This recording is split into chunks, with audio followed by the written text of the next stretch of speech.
welcome back to the 2018 Canadian Indoor Singles Championships. I'm Jake Shugnick, and I'll be joined shortly by Charlie Taylor. Our feature match here is Betty Van Wallingham from Manitoba against Claire Day from Alberta. And trials are all done, so we're getting right into the first end. Claire's bowl is coming down here. So Betty has red bowls and Claire has green bowls. And Claire has started off with a banger. Well, Charlie, you're fresh off that rink. What can you tell me about it? It's playing real nice today. Both hands are unbelievable draw.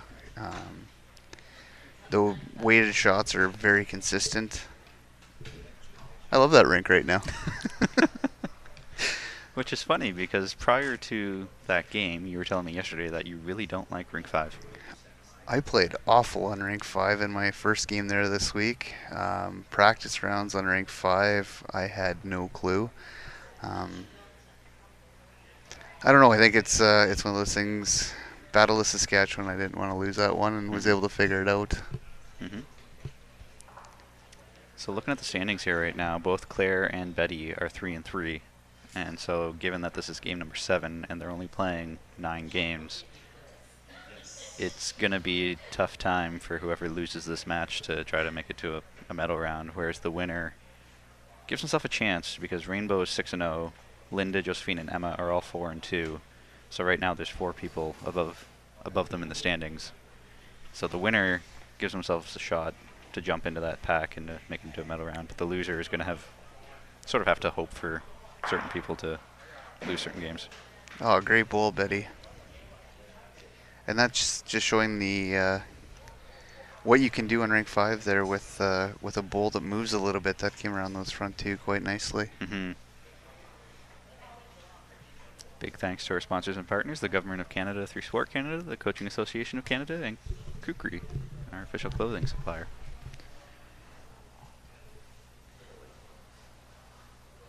Claire is going to chase this bowl down. It's strange to see Claire without her feathery hat on, just because every tournament I've ever been to, she's wearing that hat with flowers, I guess. I knew there was something missing. Yeah. Yeah, it's strange not to see it.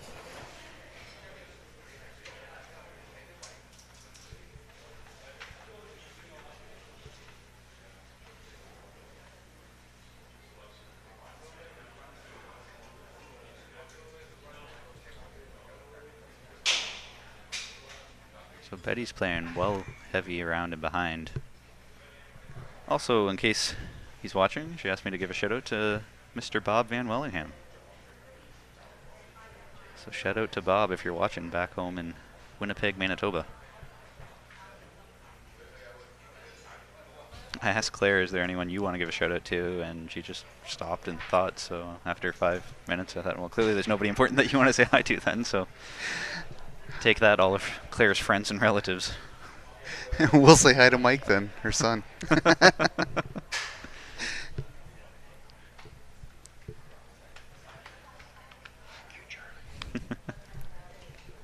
As always, if you want to get in touch with us and chirp Charlie, feel free to do so on Facebook or Twitter at BCB Bowls on Twitter and at BCB Official on Facebook. Where are you, Derek?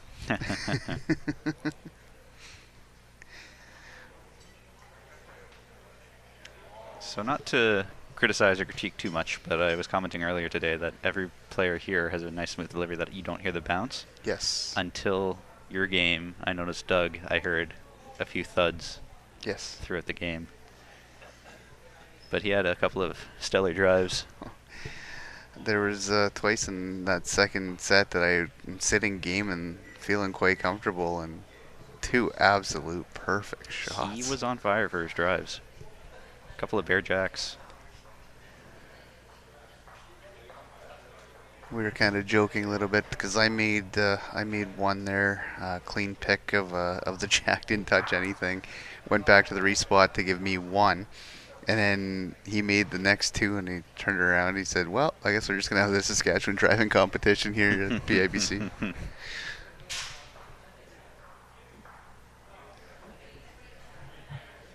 So I believe that was just 1 for Betty to kickstart this game. You know, sets is such an interesting game, just because looking at the standings here right now, both Claire and Betty have 9 points, 6 set wins, 6 set points. But when you look at the plus minus, Claire is plus 35 while Betty is minus 13, which is just so strange that they can have the same win record, have won the same number of sets, but yet have such a drastically different shot differential. We were just talking about that in the locker room, and I think that's one of those things coming out here and not playing on the surface. You can feel really comfortable for a game or two, and then all of a sudden it goes away. And when it goes away, you know, and if you're playing somebody from BC, I know myself this morning playing against Huron, I mean, the jack could have been a beach ball, and I would have been 3 feet from it. You know, and then this afternoon I played one of the best games I've played all year. So it's a consistency thing for the plus minus based on what you're feeling and the weight adjustment. If it gets hot in here, it will slow down a little bit. If it's first thing in the morning, it runs a little bit quicker. So it's just a matter of making that adjustment and realizing what's going on. Not to critique, but you said you could have been a beach ball, and that's actually kind of a funny statement because last year, or I guess earlier this year, we were piecing together our Learn to Bowl program for kids. We were designing a whole bunch of little games and activities and whatnot, and so I thought, you know, let's get beach ball out because it's a bigger target. They'll be able to hit it easier. Not the case, actually, because if you actually think about it, a beach ball, the width, like how wide it is, actually isn't that wide for what's actually touching the green. Like, it is at the center of the beach ball, but the part that's actually touching the ground isn't that wide. So in order to actually hit it, it's still actually pretty difficult if you're far away. If you're trying to fire at a beach ball from the other end of the green, it's really not that much bigger than a jack for your target. That makes sense. which I found out the hard way and didn't really think about it until we actually went out and tested some of these games. I was like, you know what, that doesn't really make it any easier to hit a jack or to hit a beach ball. Like, yeah, it looks bigger, but it's still a pretty small target, really. Sort of need like a yoga ball or something really big, but also found out that any gust of wind moves a beach ball around like crazy, so it's just not a great idea to use a beach ball on a green in the first place. But wouldn't be able to do that in Regina. Might have been because I was testing it out at the Nepean Club, which is artificial carpet too. So I mean, there's hardly any friction, so the beach ball just moved around like crazy. But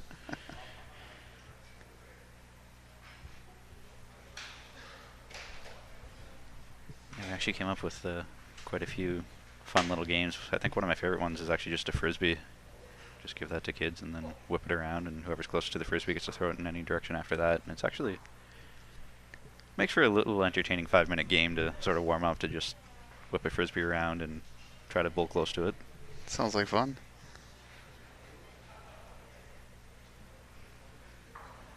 Claire's hard after it here. Chasing it down, and bingo bango. What a great shot. What a bowl.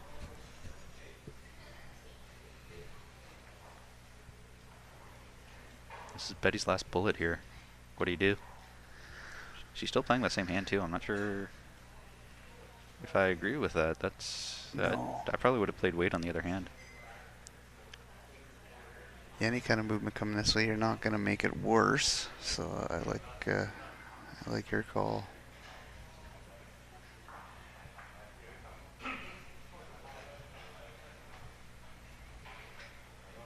You know, it's interesting, the time zone here, because back home for me in Ontario it's 7:23. But to start your game, I only had 7 people online on Facebook, whereas now I have 57. So just like time of day makes me feel like there's probably more people watching this game right now just based on the time zone that we're in compared to the game that was an hour ago. Great for the ladies, for everybody watching that. For those who missed it, I'll say let's once it's up on YouTube, it will be a great game to watch. I am shocked that I haven't had a single comment from John Zeitman on Facebook or Twitter, because he's normally the quickest person to chime in and let us know who's watching. So it makes me wonder what's going on out in Nova Scotia. Bowling tournament or hockey? And my guess at this time of year, he's at a hockey rink. Probably commentating on a hockey game, yeah. So that is 1 for Claire to tie things up. 1-1 after 2.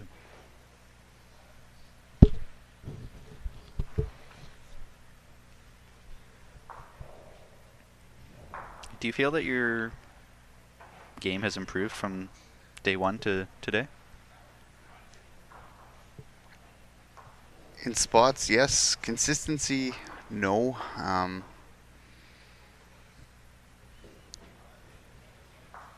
If I'd be able to answer that I think a little bit better tomorrow morning. Okay. If I come Okay. back out and play the same way I played today, this afternoon, then I'd like to say yes. It just as long as it doesn't. I mean, overnight I almost felt like I forgot how to throw a bowl.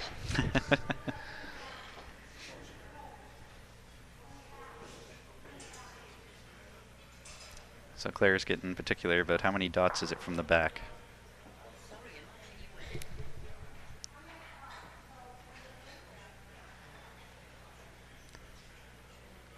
And Betty says bowl on. They said it was 5 dots from the back, and Claire says she's 5 dots from the tee, so that should be just about exact for in length.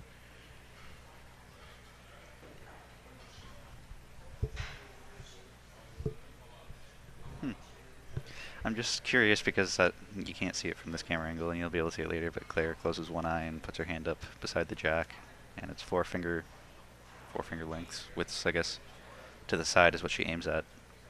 And well, she does it, and now she's taught Mike O'Reilly, and he does it now too.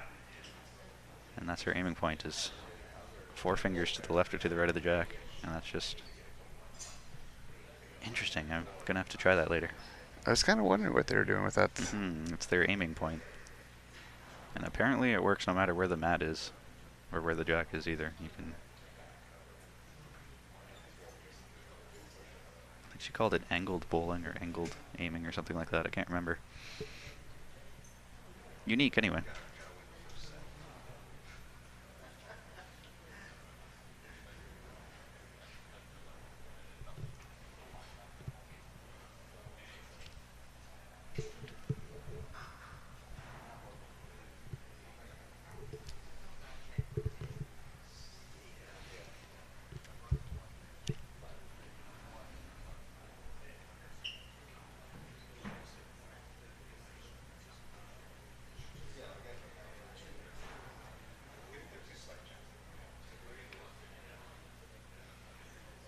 So Betty's looking to make an adjustment on her first. She was fairly heavy. This looks to be better weight. A little narrow, though. And still got shot out of it, I think.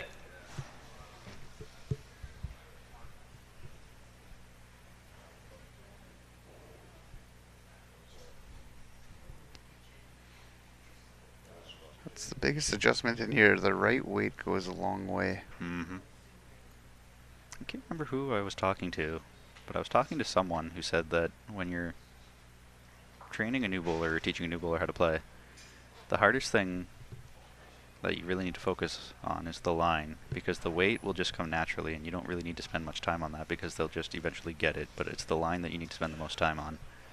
And I thought that was an interesting statement, because I would have thought, personally, that the first thing you would want to spend time on would be weight, just because as soon as you get a new person onto the green, chances are they're either coming up 27 feet short or they're throwing it in the ditch. Yeah. And it doesn't matter how good your line is when you're nowhere near. That's difficult. So personally, I would have thought the exact opposite, that you would want to start with weight and then spend time on line once they're actually, getting it within like a 10-foot, 15-foot radius, whatever it is. That makes a little more sense to me. But, I mean, you're also not, he's not wrong either, that, weight does eventually come naturally, and, you are going to be able to put one within 10 feet or whatever it is, just because you'll eventually learn how fast or how slow you need to go. I think the toughest place to figure out line would be on the artificial surface, and that kind of brings merit to kind of both arguments for me. In here, line is most important. You come out here, you throw the right weight, but there's bowls that I've pinched my line by an inch and a half, and it was completely sideways, barely inside the rink, and that's playing a medium bias bowl. Being a Hensley guy, playing Drake's professionals this week, it's been a little bit different, but they're true in here, but they're unforgiving. You make that mistake, you're paying the price.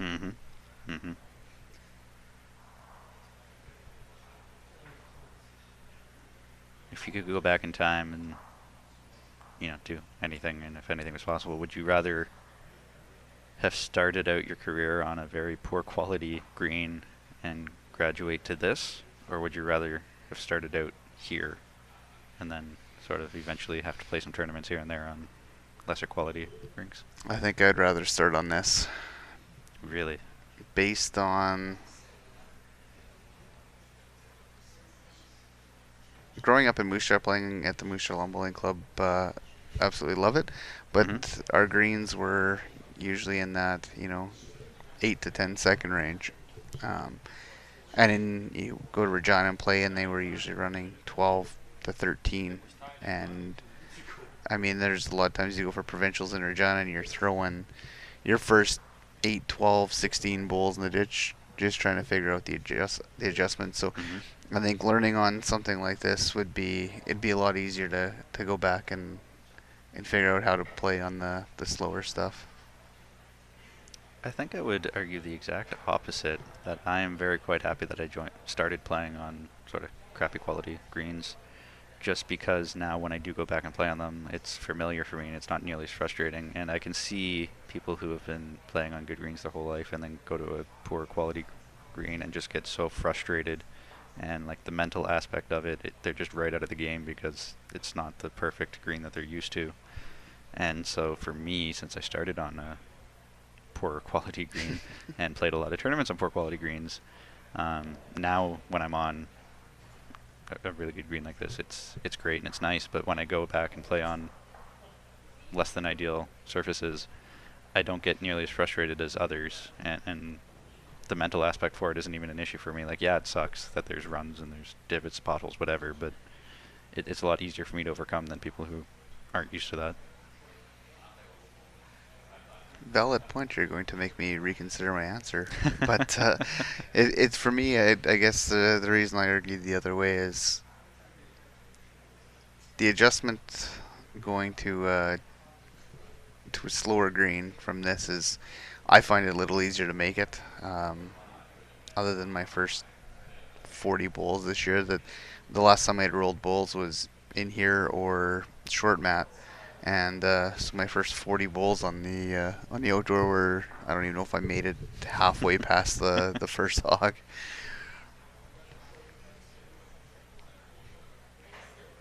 I suppose that starting here, your delivery, like your mechanics, would be probably much, much better. But you'd get spoiled and probably never want to play on a grass surface in Canada again, just because it's not nearly the same. And wow, what a bowl from Claire Day. Dart. Oh, look at that. She remembered. For your game, Doug Prof, down at the other end, stood directly in front of the camera every single time he was down there. And it was the most frustrating thing. So before this game started, I asked both players, hey, if you remember, please stand to the left of the dotted line, because that way you're not in the way. And Claire Day just did a nice little dance to the left because she remembered. So That's awesome. hats off to Claire.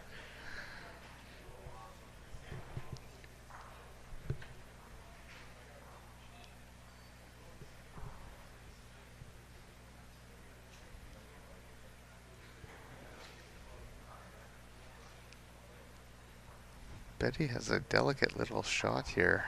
This is kind of difficult. I'm not sure if she throws much weight, but I mean, you could throw a drive at that, double them both out. Yeah. If you get it right, the jack might not even move. I like on this bowl playing just underneath her bowl that's about jack high.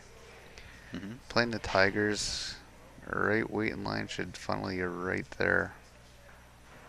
So what's sort of interesting to me is the fact that Betty played at the North American Challenge down in California, and they just spent $500,000 redoing their artificial rink, so it's supposedly state-of-the-art. Great stuff. The pace, I would have to believe, would have been similar to this. So she played for the past week on what I'm guessing was an artificial, very similar to this. So coming here shouldn't have been too much of a transition from what she just did for a week.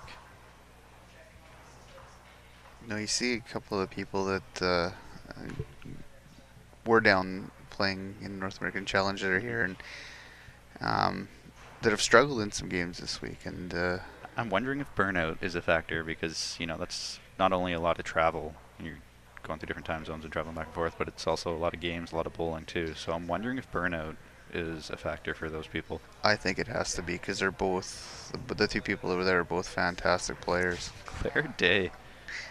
Good gravy.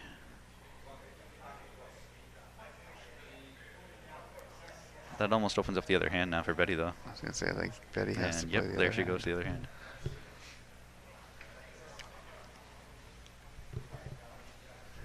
But that being said, when we're talking about being worn out, John Bjornsson was down at the NAC, and he's currently 6-1, so clearly not a factor for him.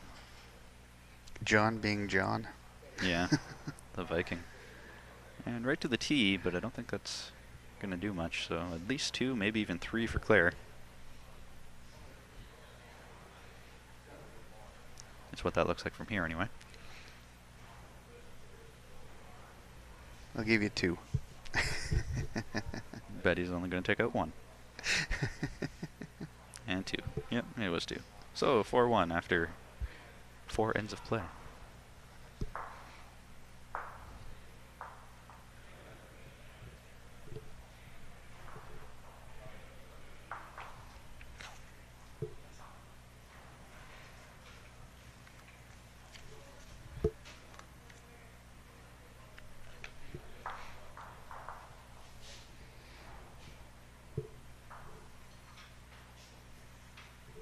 In the rink to our right, Jane Robinson is up 4-1 over Linda Ng.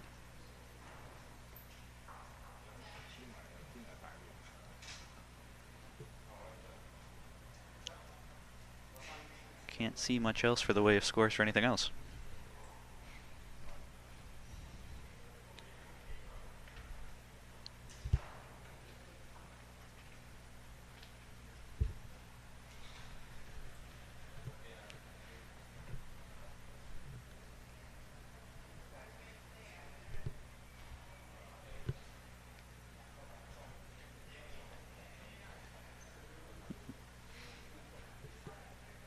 So Claire had another really good opening bowl there.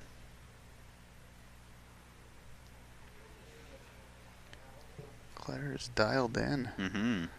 Betty's hard after it here, though. That's not a bad bowl either. That's probably shot.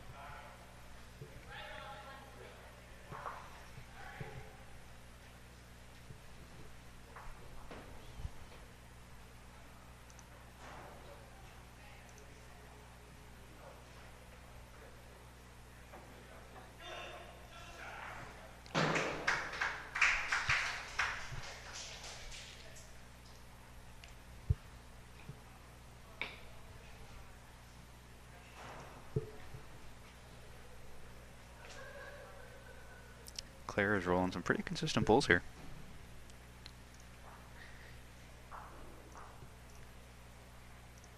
Looks like the green's continuing to play the way it did for us. It's just once you have that weight, it's pretty easy to keep it.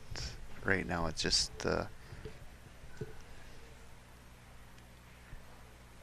unbelievable the way it's running. What a great Great shot answer there from Betty.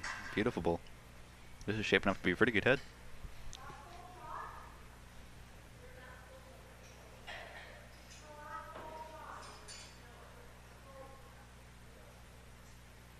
Really? So the front bowl is shot. Betty's last is second then, I would think. I would have to think that Betty's last bowl is second shot. From this angle.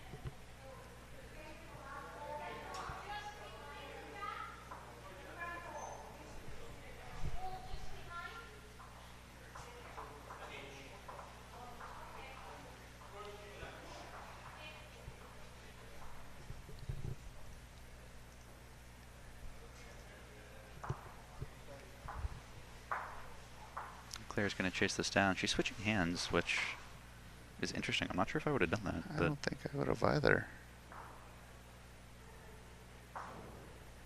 and that makes things even more of a cluster. I'm curious what she was trying for with that bowl. Like, what was her end objective on that? To push Betty into the jack and chip the jack back? I'm wondering if it was to come around, pick the jack up back to her bowls, or just rest on that um, the last bowl like Betty just did. Betty dialed in as well.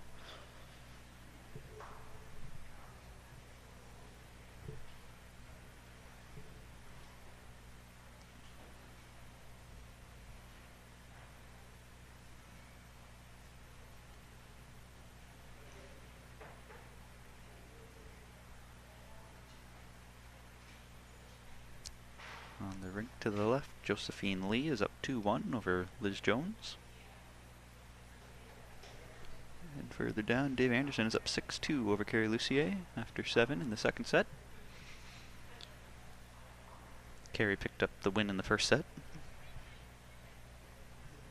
And it looks like Greg and John Bjornsson are off to a tiebreak. Greg scoring in the first end of it by the looks of it. Mm-hmm.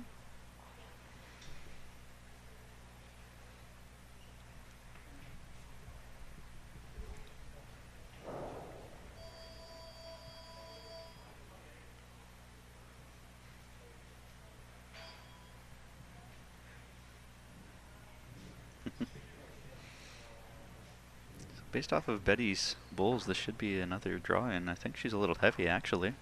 That might have three. Playing with fire on that, but got a good result.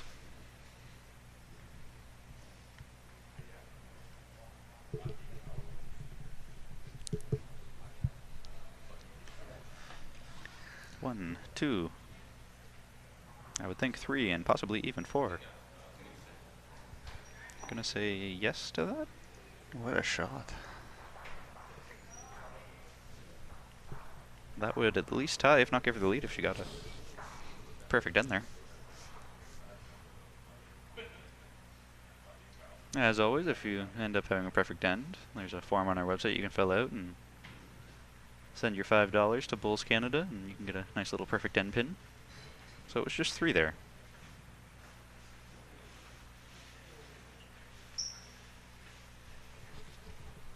Big thanks to George Cubas and his umpire crew and all the markers here. They've been doing a stellar job. Great job all week. Mm-hmm. As per usual. Everything out here is great all week. Mm-hmm. Even the rain this morning was fine.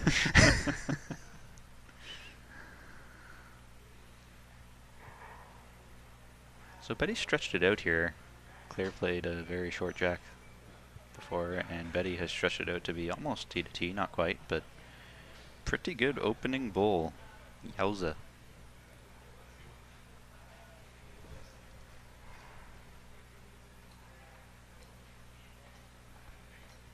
This feels like a tough one for me to pick a side. I'm right in between the two of them. Do you pick the province on the left or the province on the right? Lame dad joke. I'm not even a dad. No such thing as a lame dad joke. So this could be very similar to one of the games that were streamed earlier today, where someone really likes a short end and someone really likes a long end. That was actually I want to say the women's game between Linda and Emma. Claire played well on the short ends, and it looks like Betty's doing well in the long one here.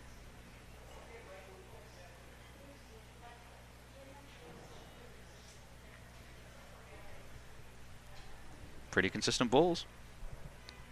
Can't argue with that at all.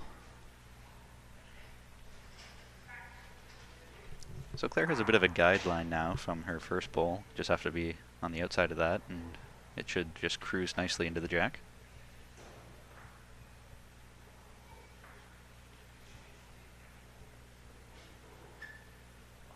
I don't know if she's outside it. That's breaking hard. She is on the inside and on to Betty. Great second bowl. That was pretty tough to get shot out of. Mm-hmm. I suppose she could play almost the same shot again with her third if she gets the inside of Betty. Yeah, I don't think she would want to change too much. Mm-hmm. Betty's going around to the tee. Did you find the tee played a factor in your game? Absolutely, it did. For both of us. Like Doug hit 3 or 4 times. I hit once, and the once I hit a ball right on the jack. Picked the ball, the jack clean, and went to the tee where I had one about 2 inches away. And Claire just crashed onto her short one, which makes it a little more difficult now for Betty to try to come in here and get another shot. Yeah, I think it's better for Claire because she can just keep playing that same shot. Yeah, doesn't have to change much on her last one, but what do you do if you're Betty?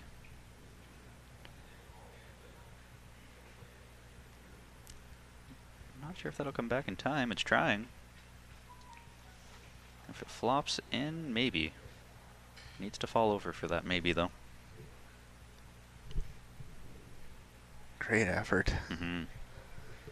Lots of options here for Claire, though. To either of her bowls can be pushed right into the head onto Betty or onto the jack, but you have to play almost the perfect weight in order to get that to stop and not still be down 1 or 2.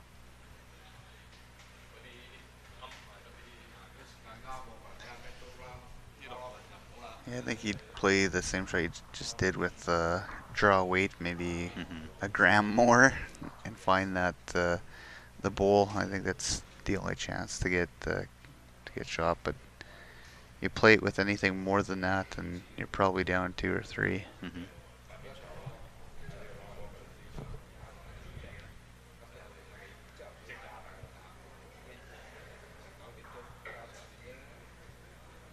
Did she throw it? I think she's coming up short.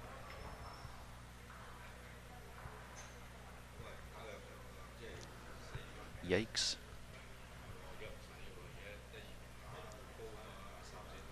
After 6 ends, Betty Van Wellingham from Manitoba will take the lead.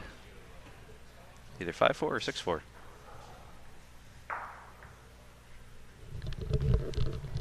Josephine Lee's taking a 5-1 lead over Liz Jones. And Jan Robinson has taken a 4-2 lead over Linda Ng.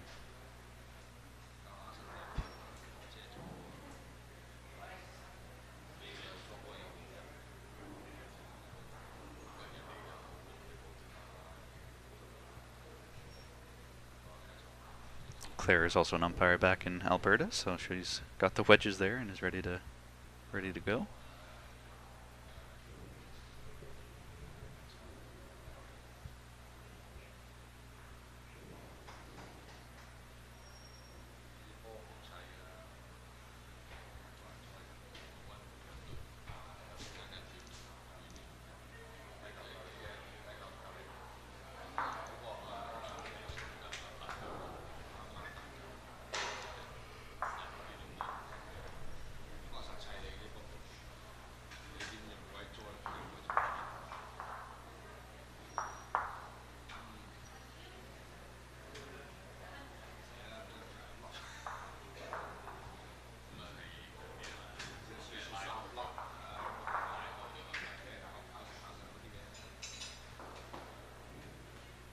So it was just 1 for Betty to make it 5-4 after 6.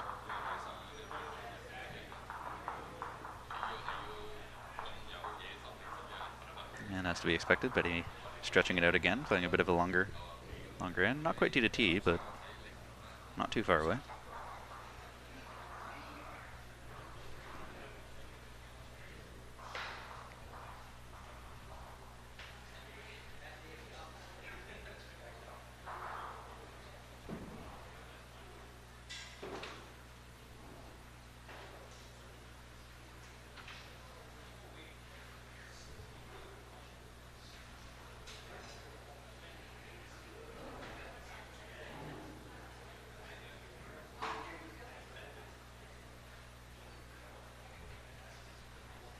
Great opening bowl from Betty.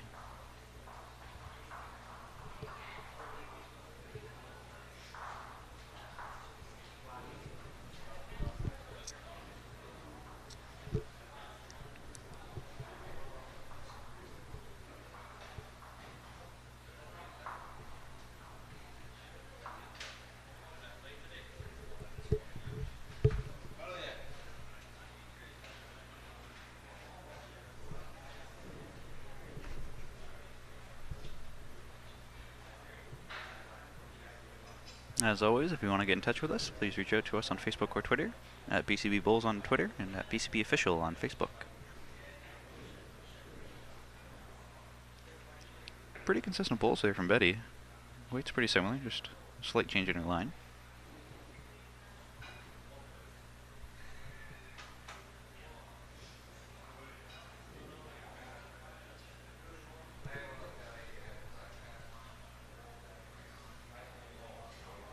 Claire's on her backhand here. I think she's just looking to come down and maybe even rest one of Betty's 2 bowls. Something to lean on can help. Coming up short here again. Really struggling with their weight on these longer ends.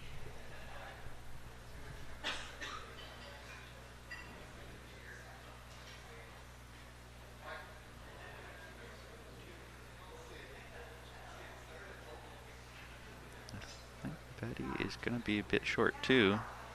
Crashing on Claire.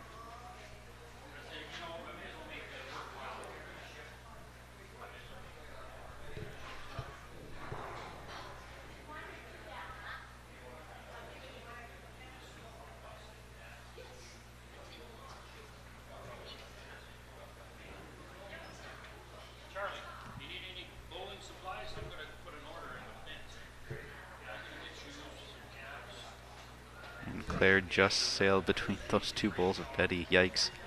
Great effort, but not quite. So looks like it's still 2 to Betty. She's just going to see if she can draw on another one here.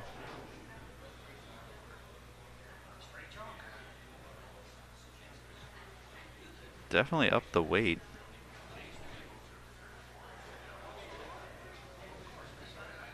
Looks like that's going right back to the tee.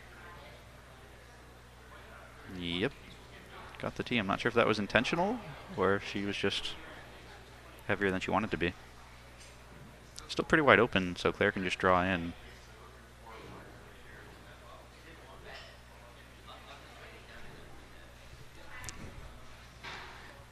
And as always, big thanks to George Cubis and his umpire committee. They've been doing a stellar job all week.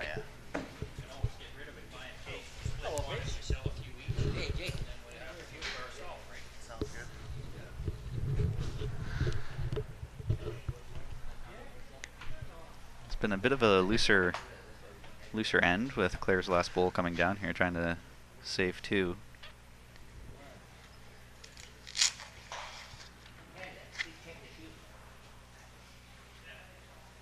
Sorry about that. Jake, I'm back.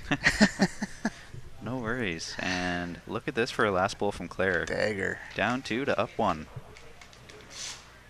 Tying things up at 5 with 2 to go.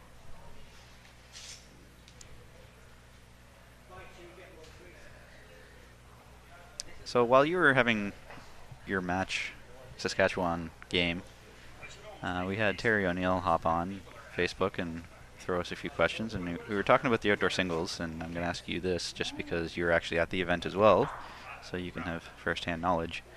Terry was asking, is there any thought, potential indication of expanding the pools of 24 to maybe 32?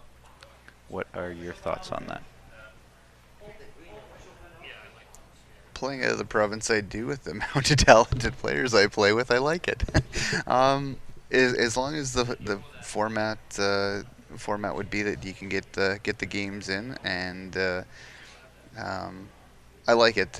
The more people at a national event, the better. I think it helps with the quality or getting the quality of the game where we want it to. More people getting experience, so I don't think it's a bad idea. Great opening bowl from Claire. That's funny because I said the exact opposite, is that I think 24 is the limit, just because I think the quality of play goes downhill very quickly after that. And I thought this year there weren't very many blowouts, if any. I thought every game was relatively close. There was a lot of really good competition, but once you start having, once the quality goes down a little bit, then you start to see blowouts, and that's not really what you want to be seeing at a national championship. It's not really good competition. So I thought 24 was a really good number this year, just because it seemed to be almost sort of the limit, and after that I just have a really strong feeling that things will deteriorate quickly. I can't say too much about the other provinces just because I don't know too much about those, but out of Saskatchewan, some of the players that didn't make it through to play, Hmm. we still had a really good talent pool. I mean, in our pool alone to play in the provincials, we had the Watson brothers, myself, Mason Boyd, our junior champion, and Alex Scott. So we had five really really strong players in one pool. So I know as disappointed as I was to not play, so was you know our one of our under 25 best players, Brandon, and then of course Mason, Hmm. um, being 18.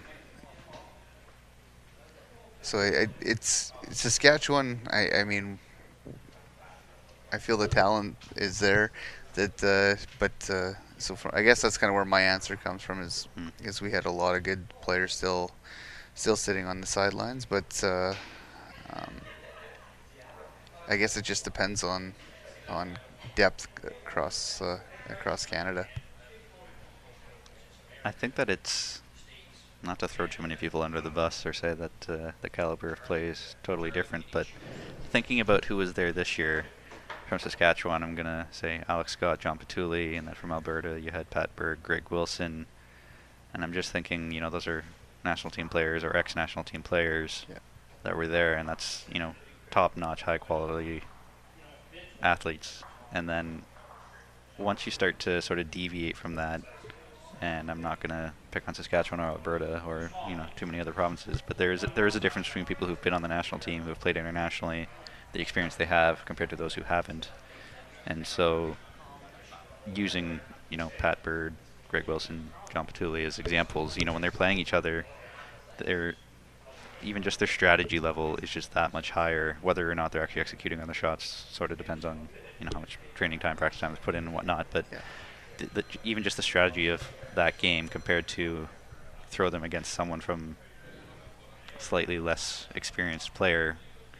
Yeah, it might still be a close game, but that less experienced player, if they're playing against 5, 6, 7 players who are all that much better, its chances of a blowout are increasing with each game. And that's why I think it's just really, really good where it was with 24, just because you had, like you said, you had to fight. It was a dogfight just to get out of your province, and Yeah. you're one of the lucky ones that you actually have such talented people in your province. But I would like to think that the cream rose to the top from your province, given that there were 5 Saskatchewan people competing. So Yeah. there was.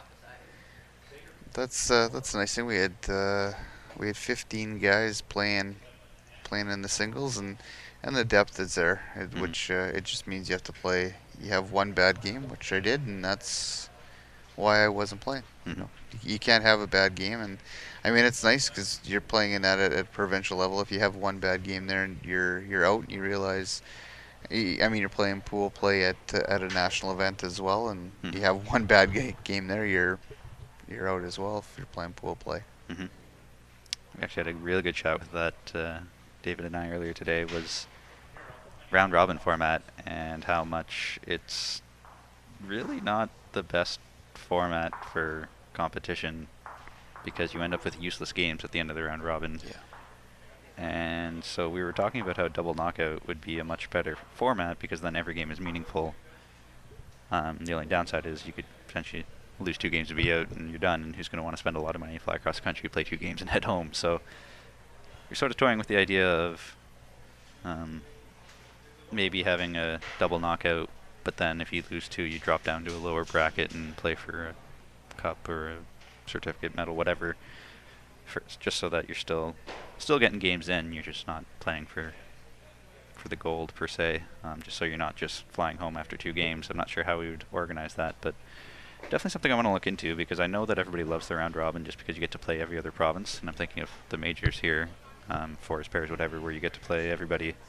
Everybody likes that, but it it just seems wrong to me that you could have a team that's 0-7 playing a team that's 1-6 in the last game or something like that, and it's just like, what's the point of that game? Neither of you is playing spoiler, and neither of you can advance, so it's just sort of a useless game. So I would love to move to a double knockout stage where every game matters, Yeah. but somehow I don't think all of the provinces would be on board with that because It's only once a year that you get a chance to actually play against people from across the country. So Yeah, it'd be a tough one for sure. I mean, I'm lucky enough with my draw this week. I started out slow, but if I can continue the way I played today, I can play a little bit of spoiler. Basically, 2 out of my 3 games that I have left, I've got John Bjornsson,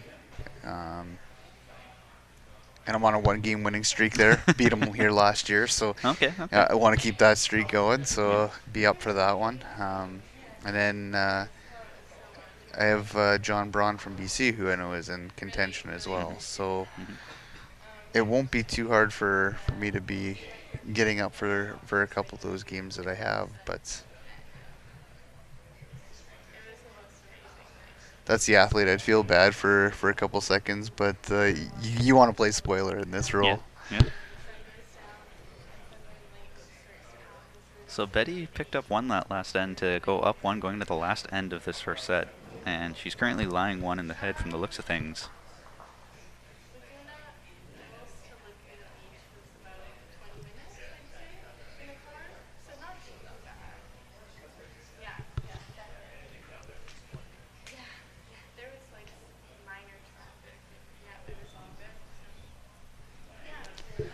Another good looking bull here. Oh, just missed.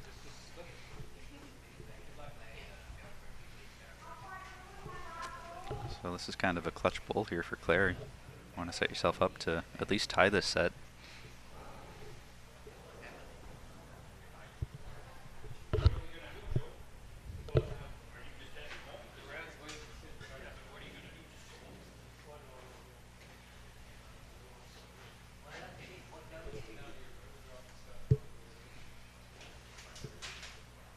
In the ballpark. Will it break in time? Just on the outside. So Betty's still holding 1, clinging to 1 right now. What do you do with your last bowl if you're Betty? I think I stay at the same hand the way she's playing and draw into Claire's back bowl. I like that. I like that a lot. And I think she's actually drawing around to the tee.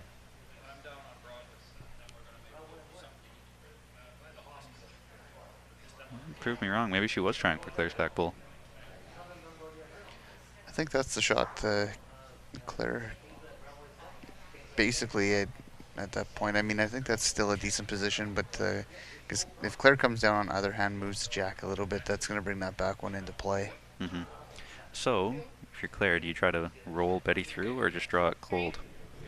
Because you sort of need to make up your mind on that before you roll your bowl. You can't really have... I kind of like playing to push through. But I'm an all for nothing, all or nothing player.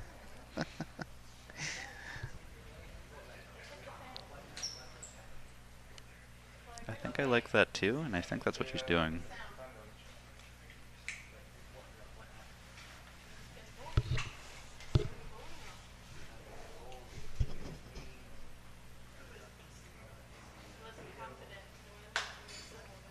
I think she is playing for the push through. Looks pretty close. In the ballpark. Does she got the split? Oh, great. Got the split. Pull. Beautiful bowl. That'll get her the set. Couldn't have played that any better. That was definitely the shot to play. So I don't think it really matters whether she had 2, 3, 4 there because she won the set. Down to the last bowl. That's a heck of a shot. Man, it's a lot easier to call the shot from up here and then have somebody else throw it. That was a little tougher a couple hours ago.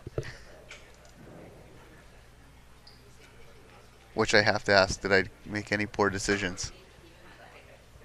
I'm sure there were a couple, but I don't remember off the top of my head. I know I say that about almost every game, every player. There's many times I'm thinking, oh, I wouldn't have done that if I were them. But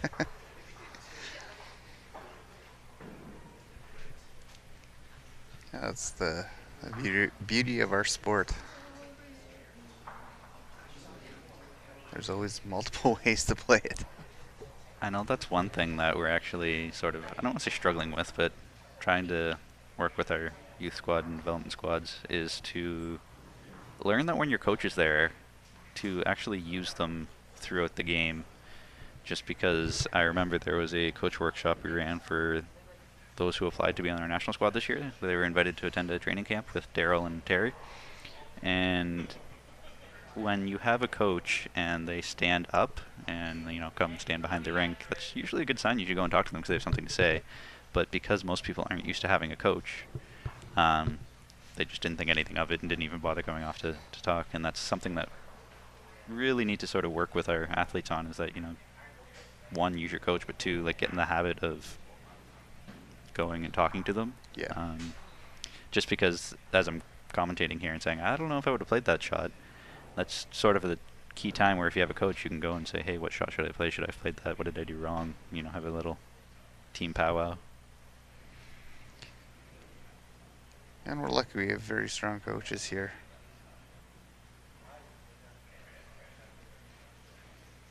Our past president, David Calum, out in Saskatchewan, is a big fan of coaching. He's also a very big man. He's what, like 6'7", something like that? Like, very tall guy. I always said I was half the man he was. Standing beside him? Yeah, looks about it. Couple of good bowls here from Claire to start the second set.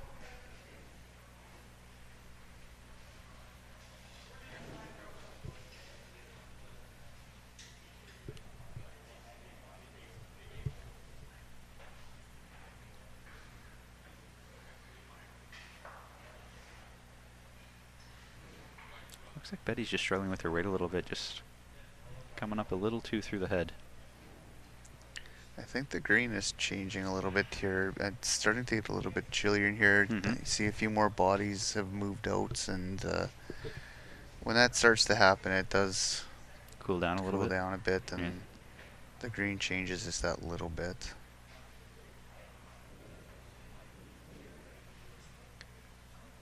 Although it hasn't affected Claire one Yeah, bit. it hasn't bothered Claire at all. She's coming up here, laying 3. I would have to think with her last, she's going to want to be past the jack. This is where it's so tricky in singles to not get greedy, because you can tell she's got a good feel for it. She's played 3 nice ones that you'd almost be tempted to just draw a 4th one in, but...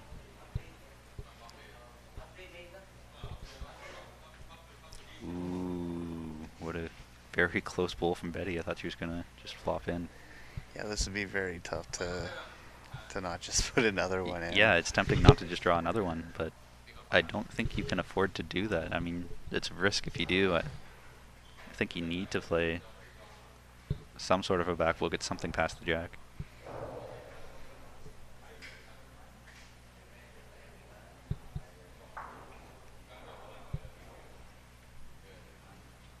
I'd be very comfortable to take 3 on the first end of the second set, rather than be lying 4 and giving up 4. Yeah. Yeah, I mean, playing the scoreboard here as well. Claire has the first set. She doesn't have to get the win in the first set here. She's already sitting in very good shape, but And she is just drawing in again. That's... Ooh, well, at least it ended up in a kind of okay spot. But Betty has a chance to trail for 4 now. yeah, you now have the rest off of that bowl or to pull it through.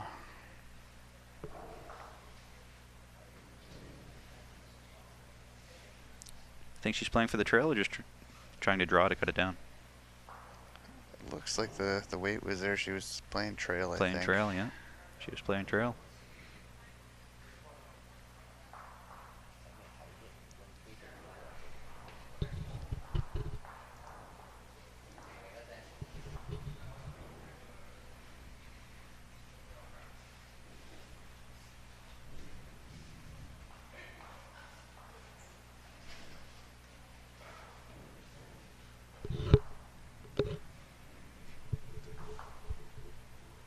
Have to be happy with that start.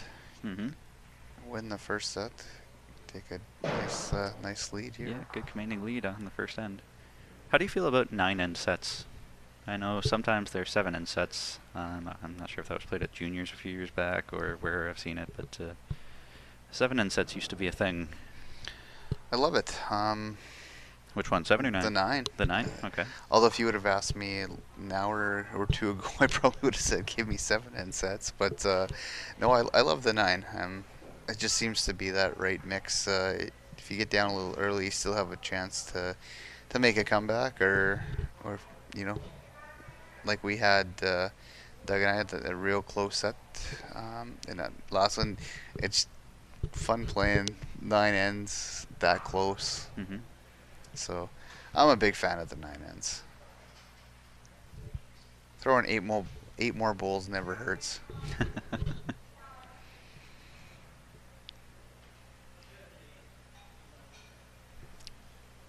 I was talking to someone this summer, I think it might have been at Regina actually, about how for our national championships we have you play 18 ends for pairs and whatever it is for fours, doesn't matter. But it sort of encourages you to drag out, not drag out a game, but it makes it easier for people who don't find the green right away, that they can just sort of coast through the start of the game and then pick up the pace, and you just sort of have to, like, it makes you more durable, I guess. Like, you have to be able to withstand a long game.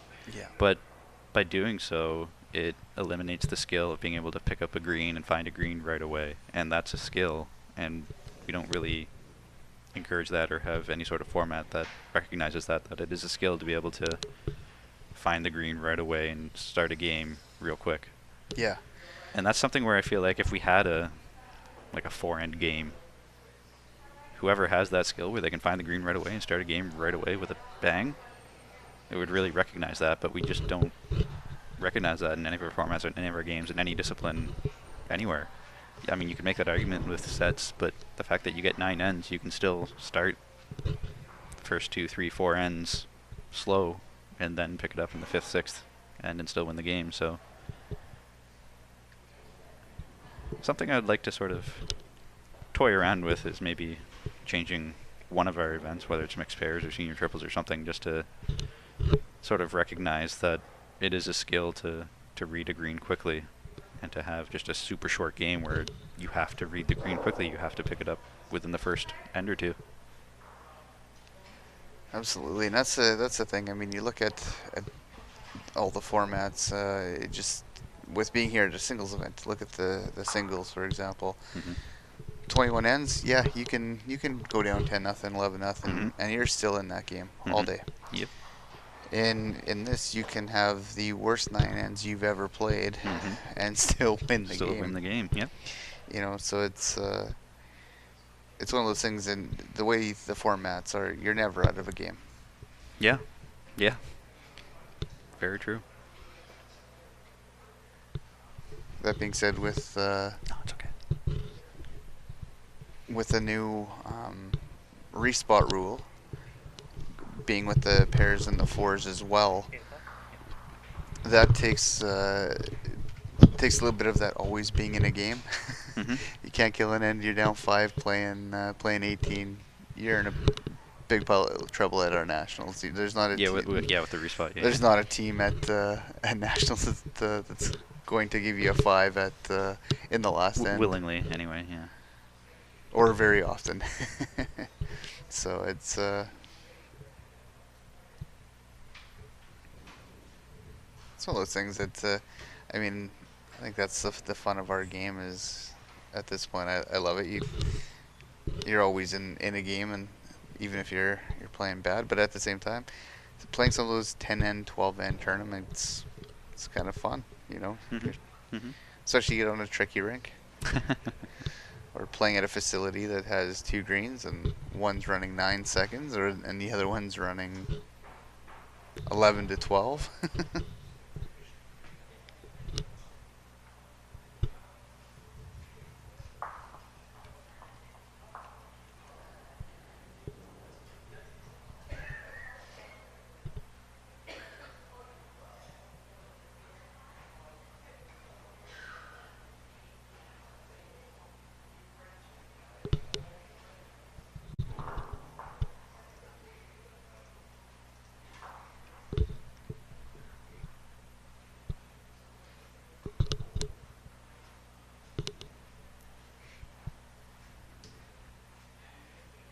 Bit of a looser head going this direction here. It's kind of strange. It almost seems like Claire is struggling with her weight going this way, but coming back the other way, she's nailed it.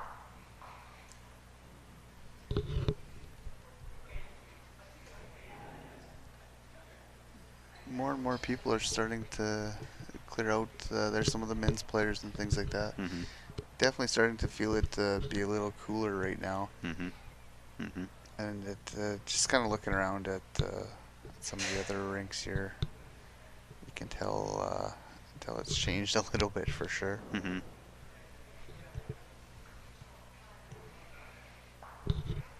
So I believe that's going to be 1 or 2 for Betty. Should get her on the board. And Claire just indicated that's 2. So that would make it 4-2 after 2 ends in the second set.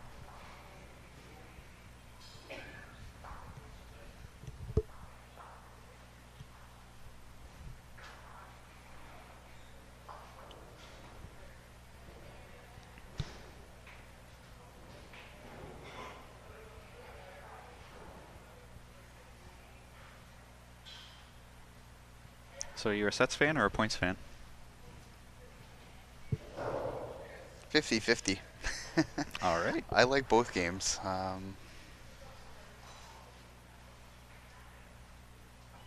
Sets is...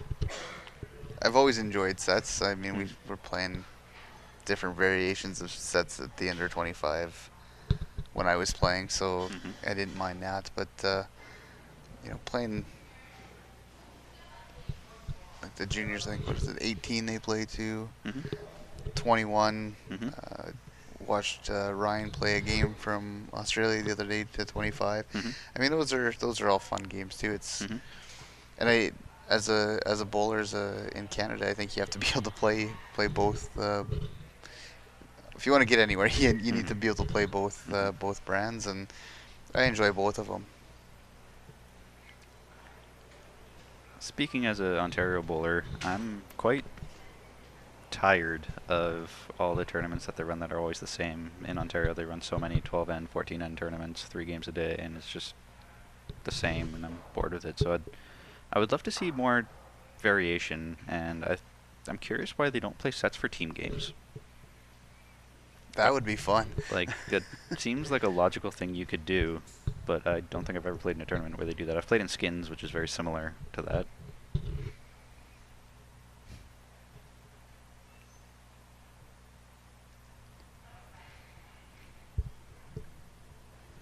That's a great point. Now you've got me thinking. Yeah, why? You know, it just makes me wonder. I know that there's this one club in Toronto, Balmy Beach, I think it is. They, for their tournament, rather than just 3 games a day, they do, I want to say it's like 8 games, 6 ends, and that's their tournament or something like that. So it's just something different, which I think we need more of. I don't know what they do here in BC. I don't know what they do in Saskatchewan, if there's even enough people to really play many tournaments, but I'd like to see something different, and I feel like it's been way too many years that it's just been the same thing over and over and over again. And I love it when I hear stories of clubs that sort of challenge the status quo and try something new. And sort of on that topic of trying something new, next year when we have Bowls Day, that'll be the 3rd year of Bowls Day, probably going to be the first Saturday of June again. It always makes me happy to hear that clubs are trying something new, and the ones that do tend to have the best results. So it's not just having an open house, it's actually going out and running a charity event, or, you know, having a corporate challenge, or whatever it is, something different that you don't just always do the same thing year over year over year. I like your idea of the team sets. It almost makes me want to set up a tournament of pairs or mixed pairs back home with that. One of my favorite events is the Milton Skins, and that's something different too.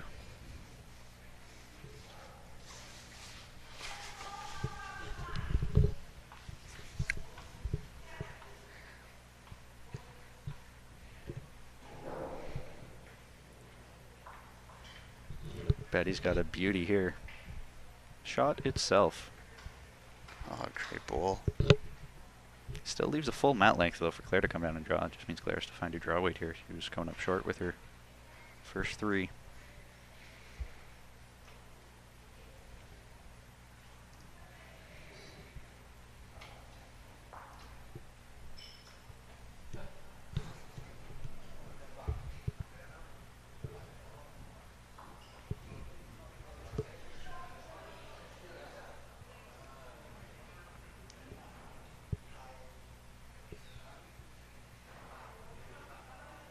Currently 4-2 for Claire, playing the third end.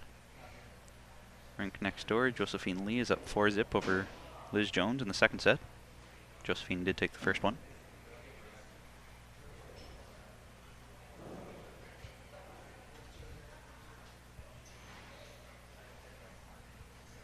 And Claire is just crashing on her short pole, so that'll be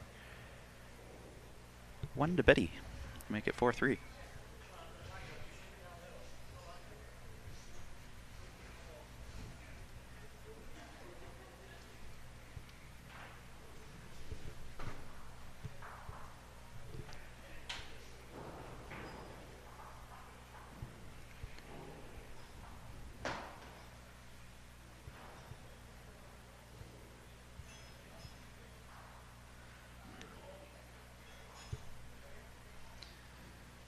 Any surprises so far in this event?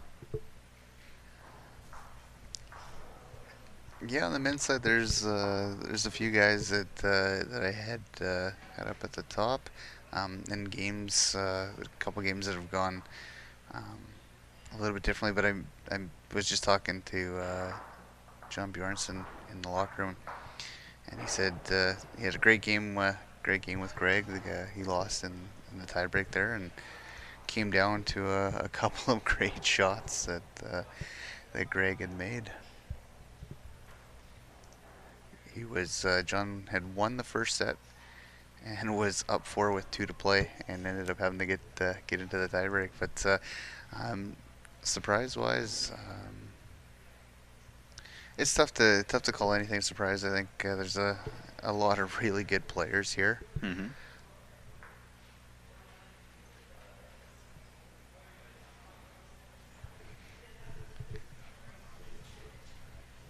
For me, one of the surprises would be how surprisingly awful I played the first 2 days.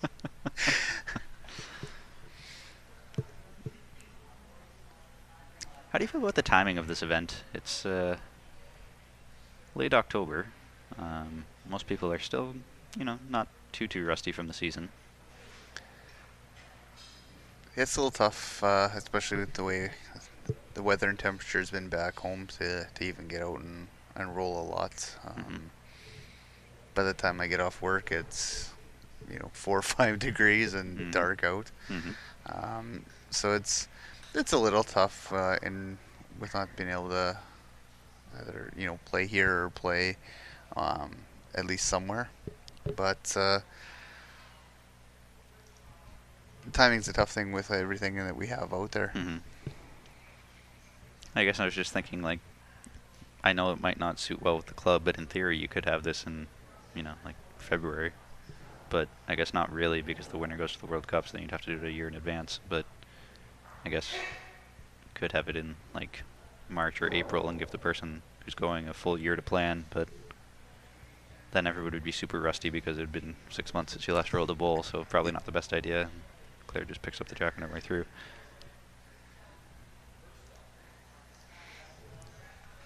A year out would be okay if you had an indoor facility where you are.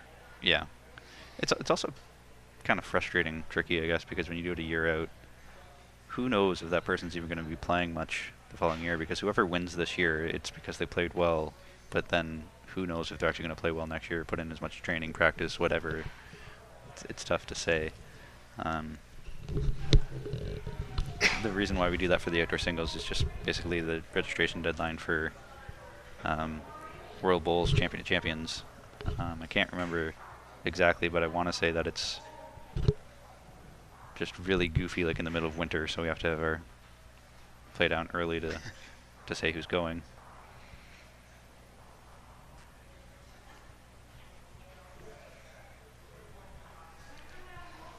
It seems with how our schedule is from provincial to national. I mean, you're jamming a lot into Mm-hmm. A short amount of time. 100. What do we have? Maybe 150 days. If that, yeah. You Yeah. know, so trying to jam everything in. I don't think there's a lot we can do timing wise. I think it works out fine for being out here when we are. Mm-hmm.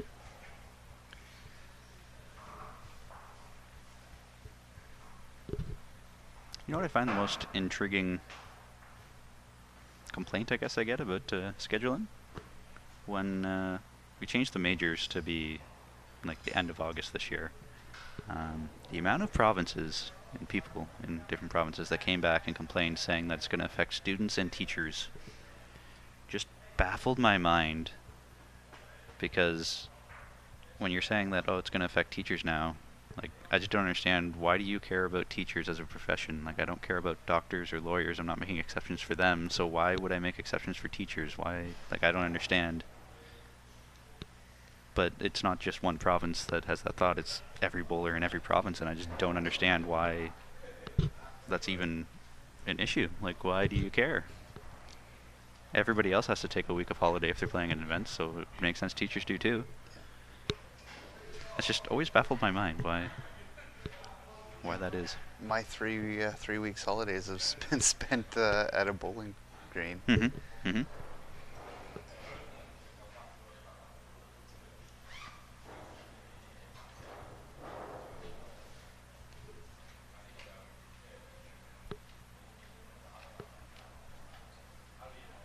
And the complaint about it's going to affect students, I can say firsthand that no, it will not. I remember in 2015, I was second year at Brock University at the time, and I just skipped the full first week so I could go play in the outdoor singles in Winnipeg, and missed the first week of school. Not a big deal. And yeah, it's early in the season, so that's actually, like, early in the school year, it's not a big deal. But when you look at some of the other varsity athletes, whether you're on the hockey team, basketball team, whatever, you easily miss a week to go play in a tournament or a competition somewhere that might be in like November, December, where you're almost missing exams and study time. So to miss the first week of school or the second week of school, really not that big a deal for a university student or high school or whatever student you want to talk about.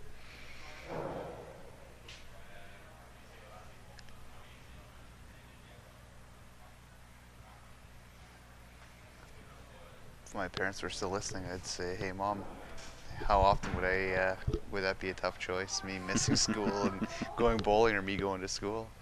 I remember when I was in high school and grade school that there was a specific Monday in May that Dad would take me out of school. I'd skip school to go play in a tournament in Toronto. I can't remember what it was, but not that big a deal to miss school to play bowls. I was a 5-pin bowler growing up, Mm-hmm. and the Sask Winter Games in 2000, was it 2002 or 2003? Can't remember the year exactly, but I went to play for Zone 3 in Saskatchewan, and it was a week off school. I mean, when it came down to it, there wasn't a second thought for myself. There wasn't a second thought for my parents. I made the team, and I was going.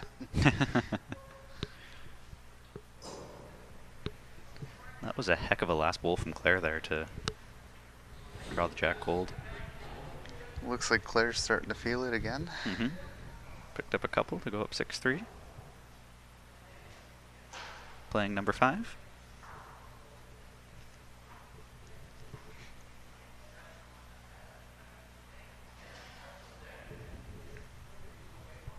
Back to a short jack. Claire's been playing this length most of the week. Yeah. My fave.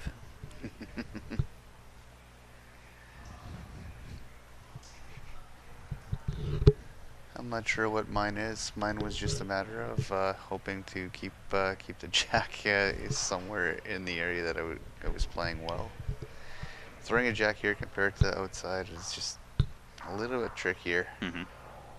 The distance control. I think it's almost harder having the distance control with a jack than it is your bowls in here. that might be something that people need to start doing on their practice days, to actually just get a few jacks and start practicing.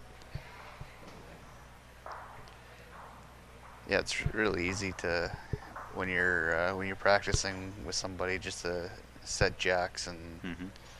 that way you can pick your length of what you want to do. But to get in that rhythm of consistently putting that jack where you want it, Mm-hmm. zero practice doesn't help.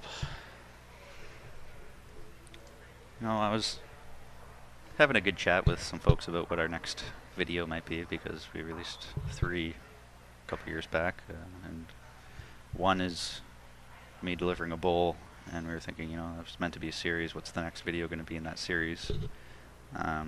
Because it's tricky, because you don't want to start talking too much about strategy necessarily, because now you're alienating people, because some people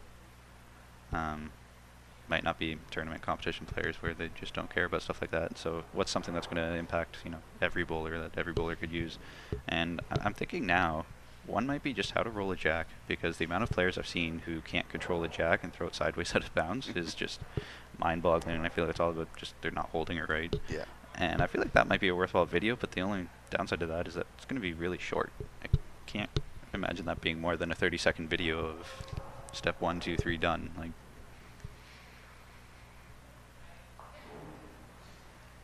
Yeah, I think the grip is the biggest thing you see with the Aaron jacks. And we had a few of those. I mean, and I like to play a lot of some of the club tournaments back home where they put their more experienced players with some of the newer ones, and that was something that I was having to, or I wanted to help with, was the jacks, because you've seen a lot of jacks going out, a lot of jacks being put in the ditch, a lot coming up short, and it was just a matter of working and explaining how to hold the jack. And I mean, it didn't take long, Yeah, no, it doesn't take long at all. 6, 7 ends, and they had the hang of it. And I think the biggest thing is just fingertips. The amount of people I see that have the jack in their palm, I just want to say, nope, you're not going to be able to control that. Keep it in your fingertips.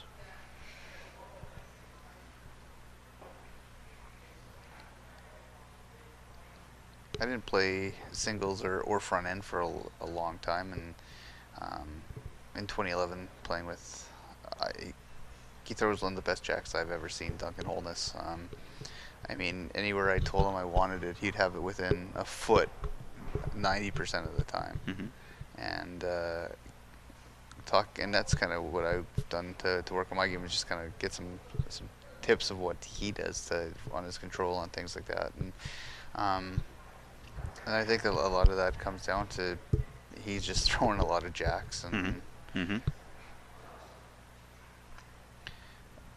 now, once our pairs and fours are done for the year, 'cause we usually run those before our singles, the first thing I do is I grab a pail of jacks and just go and throw jacks.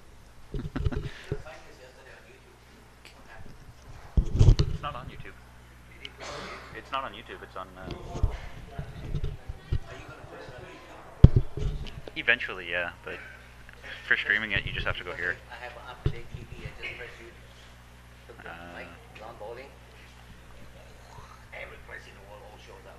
Yeah, one for Betty here. Cheap camera. So I wrote Australia. Pretty cheap camera. So 6-4 after 6.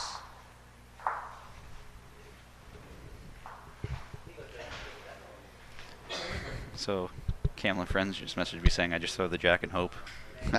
Cam's on our national team, so Cam, that might be why they put you at skip, so you don't have to do that. I like the strategy. I'll try that one tomorrow, Cam. Just throw the jack and hope.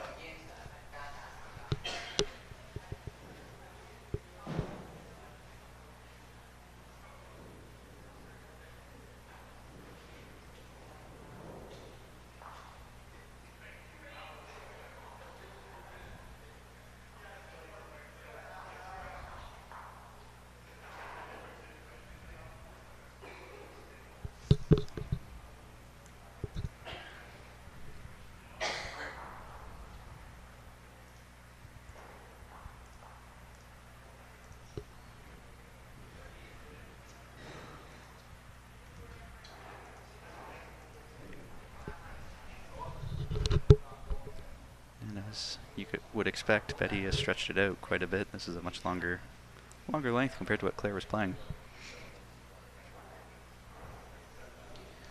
Not a bad idea with how Claire has been playing the short jacks. Mm-hmm.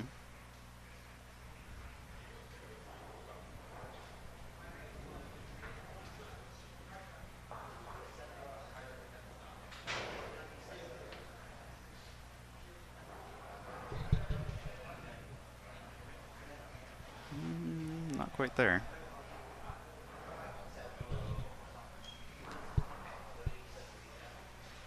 I think that might be part of the reason why I don't really like playing longer ends, is that they tend to be looser. Yeah, they haven't played a really long end going this way that I can remember for a while. Mm-hmm.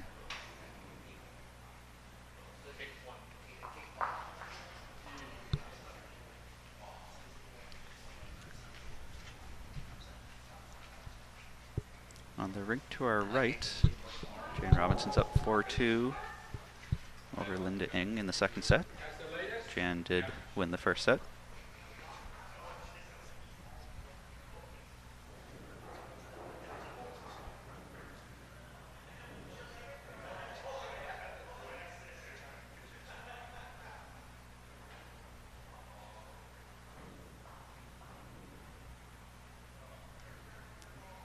Well, that's a better weighted ball. Shot itself.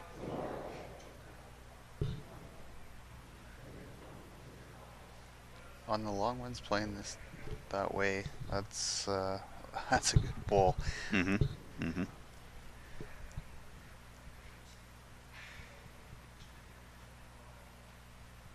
One really nice thing that you don't have to worry about in here is the wind.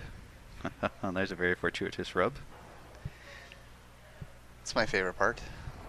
Being a Saskatchewan bowler, you're contending with the wind at a couple of clubs playing your tournaments. So any chance you can get away for one tournament, it's great.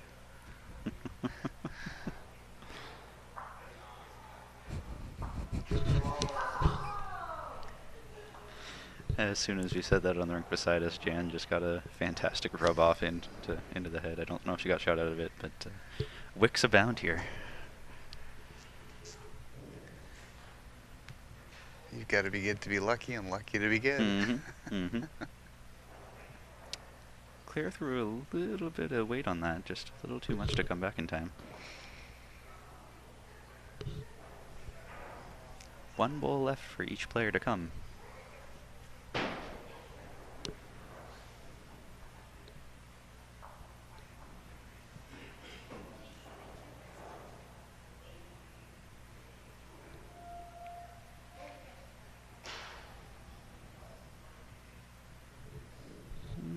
Not sure if that's going to be enough to be in the count or not. So what do you do if you clear here now? That's almost right in your draw line.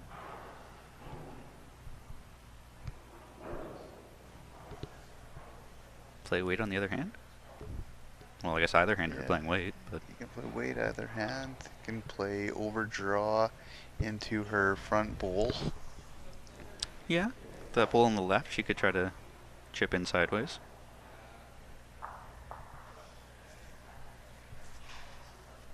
I think I would be tempted to play weight at this. I would too.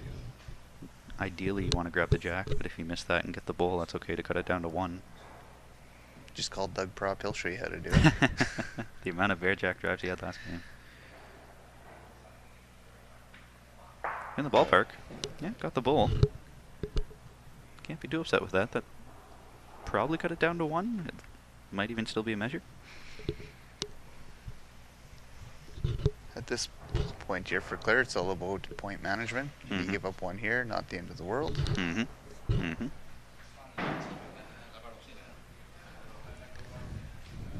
That's the best feeling. I've only had that feeling once this weekend. I was in the last game where you've got that first set, and then it's just about point management the rest of the way.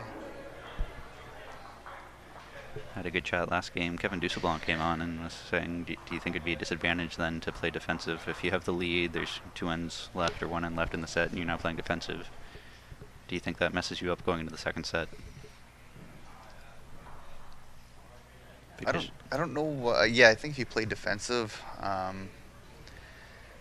in my 2 wins this week, what I've done with that is I've just once I've won the first set, I guess there's twice I've done that. I just let the game come to me. I mean, I did instead of forcing the issue, just kind of let it come to you. If you're gonna get one, you're gonna get one. If you have the shot for two, make your shot for two. But I think when you're up that set, you don't have to take as many risks, and you can play the scoreboard a little bit, but you can't get too defensive. I think that you asked me, was there any question or any of your shots that I disagreed with, and naturally now that we're talking about this, that yes. So when you were end 8 or 7 of the first set, and you were up, I don't know, you remember what it was, up 5, 6, 7, something like that. You had a decent lead. I think that you were lying 2, and you drew in again for your third. And I was just thinking, you don't really need to be drawing into the head at all. You should just be sort of covering Doug so that way he can't pick up a multiple. Because if he picks up a multiple, he still has a chance to win this set. Whereas if you can hold him to 1 or less, then you win the set, even though there's still an end to go. And so I think that was one of the shots where I sort of disagreed with, because you're building the head a little bit. And I was like, that's making it a little bit too tempting now for Doug to throw some weight at. And he's got an option now to get 2, 3, 4 if he gets it. So. And I get what you're saying, because I came down and looked at it, and that was the exact thought that went through my mind: is why was I not playing position? And I mean, But playing Doug enough. We've played in, I don't know how many, in singles. We've played in 3 or 4 provincial finals against each other. So I mean, I know how he plays. And, that's the biggest thing is you don't leave Doug a hit. But that's where it's different of, do you play defensive or do you just keep playing your game? Because if you weren't playing sets, if you were playing points or literally anything else, you would just keep trying to draw. You just keep playing your game. You're not really thinking about playing defensive. Whereas second last end of a set, you might play defensive. I don't know. So not that it's necessarily a bad thing to keep drawing the head and to just keep doing what you're doing, because that way you're just going to carry that over into the next set and just keep doing what you're doing. You're not changing your strategy or changing anything. So. Not the end of the world to keep doing that either. I mean, it's not like it's a absolutely terrible thing to do, but in set play, you almost have to, if you go up that first set, you almost have to play a little less aggressive, or if you're down the set, you have to play more. I think that's just a product of set play being that slightly little bit different from a points game.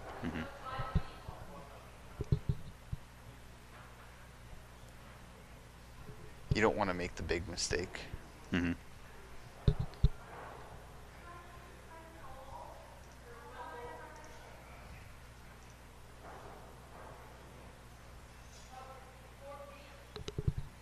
mean, and that's what it came down to in my second set today. Is I just didn't want to give up the 4.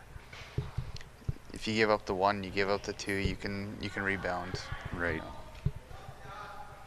You're not necessarily playing to win that set. You're playing for win or tie. So I was definitely playing a little bit more of a managing second set than I was in the first. The first set was all in to make every shot.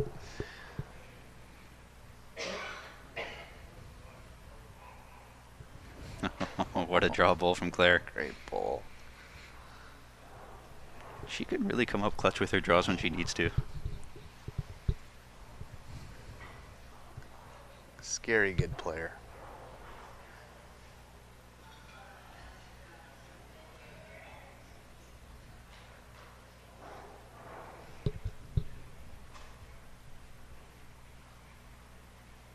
I think Betty's inside. And short. So this is, I would argue, the hardest shot in bowls is to draw on your last when you're already lying 1 without coming up short or giving it away. I agree. The draw for 2.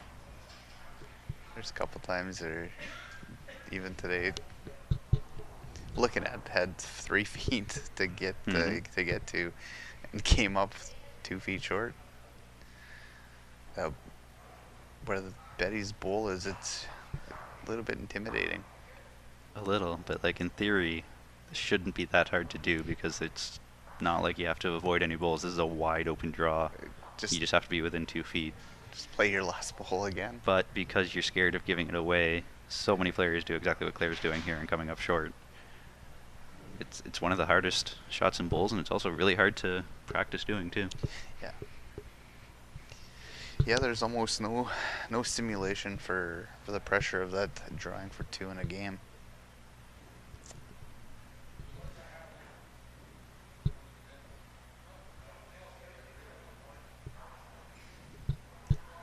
Pressure is such a hard thing to practice for, to replicate. Even when you're playing a practice game, to have it feel the same, there's no feeling like there is in a competition where something's on the line. Mm-hmm. It's also hard to replicate, 1, a competition, but then 2, like a provincial playdown, and then a national playdown, and then an international event. Like the level of pressure and stress just keeps going up and up and up, and to try to replicate that is just very, very difficult to do.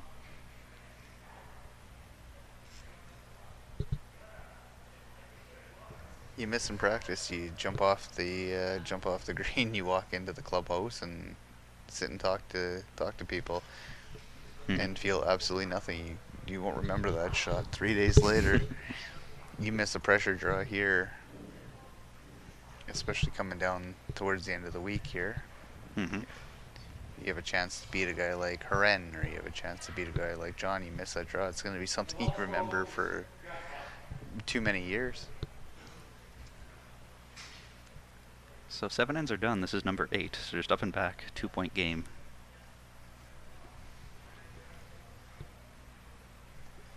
If you're Claire, all you have to do here is put 1 more on the board and put all the pressure on Betty and 9. I'd say ideally Claire's probably looking for 2, so that way she guarantees the win. 1 is you're in the driver's seat, but it's still possible.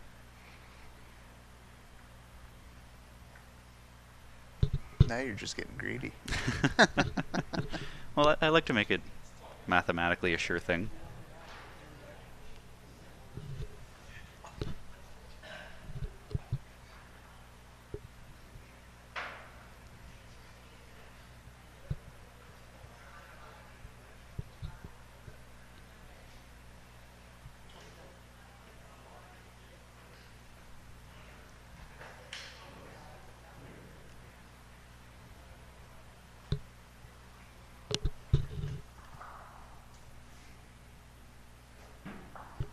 And got the inside rough on that. That worked out okay. Great bowl.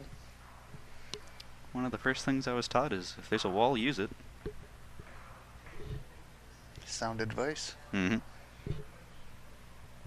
Sounds like there's a lot of that going around Ontario.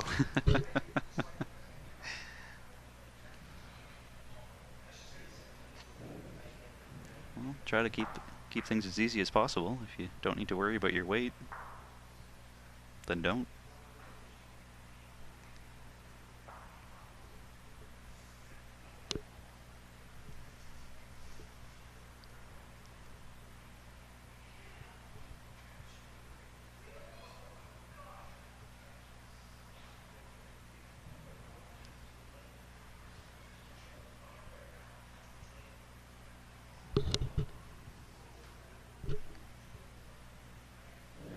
Coming up inside.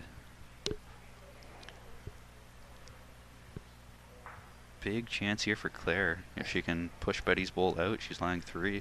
Yeah, I think you have to play for the aggressive side of things here. Mm-hmm.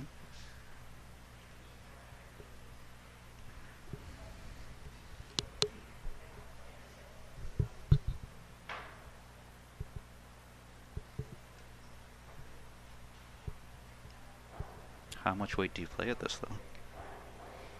Yard on is so tough in here if you haven't played it, but Mm-hmm.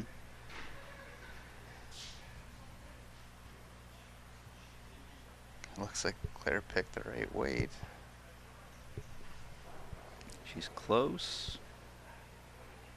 Just missed, but that might... I don't think so. I think she was actually just going for a draw there. Even resting the bowl, it Yeah, would have just flopped flopping it over over. enough Yeah. for 1 and maybe 2. It's a big chance here for Betty then. If her last bowl, she can draw in for another. Excellent ringtone, sir. Have to have the Hockey Night in Canada ringtone. Like I've had it on 5 or 6 of my phones. Big game for my Oilers tonight, playing the Capitals. Can't wait to hopefully find a place with a TV and water and watch the game. So big opportunity here for Betty to potentially tie it up going into the last end of the second set if she can draw in for another.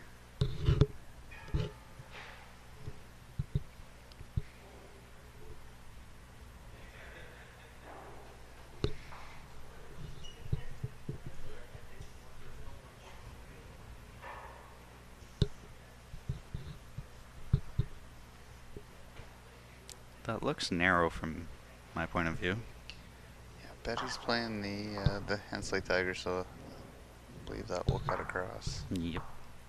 So I think that's just going to be one for Betty, which would make it 7-6 for Claire going into the last end. That is a great way to be going into the last end, if I don't say so myself. That's tricky here though, because if you're Claire, yeah, you had the hammer, but you also give up the mat, and you know that Betty's been liking to stretch it out, and jack length is so important in singles. But at the same time, if you're Betty, it would be really nice to have the hammer too, because then you can kind of save yourself in the fact that you only need, well, I guess technically you need 2 in order to force a tiebreak. The exact same score that we had in our last set here, and I guess that's maybe why I like it so much. But just being up that point and having last shot, I mean, you throw 3 good bowls to start here. As long as you have your 3 good bowls, maybe you don't have to play that 4th bowl and take the pressure off. Yeah, which is that's true too.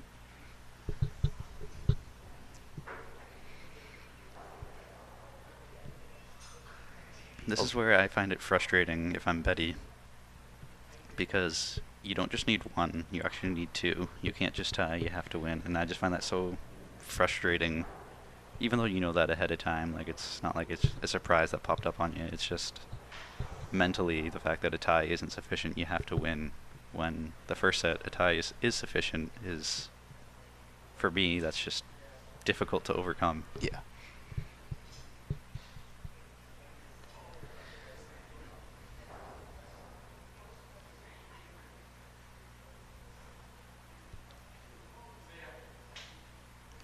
Great opening bowl there from Claire.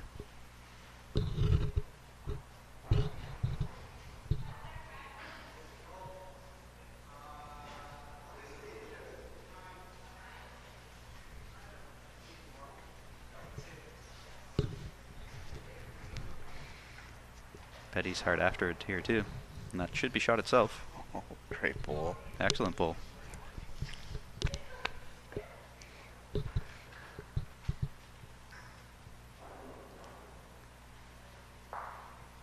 I like the Ontario hospitality. So, if you're Claire here, do you just try to come inside your bowl, or do you try to get something past the jack? I don't think you're changing much. I think you're just working on yours, playing the same kind of shot. She wasn't far off on her first one. Oh, here's a brilliant shot. I like that for so many reasons. It gets you a closer second, and it makes that other bowl now at least jack high slightly more usable. That makes the 2 so much harder. Mm-hmm.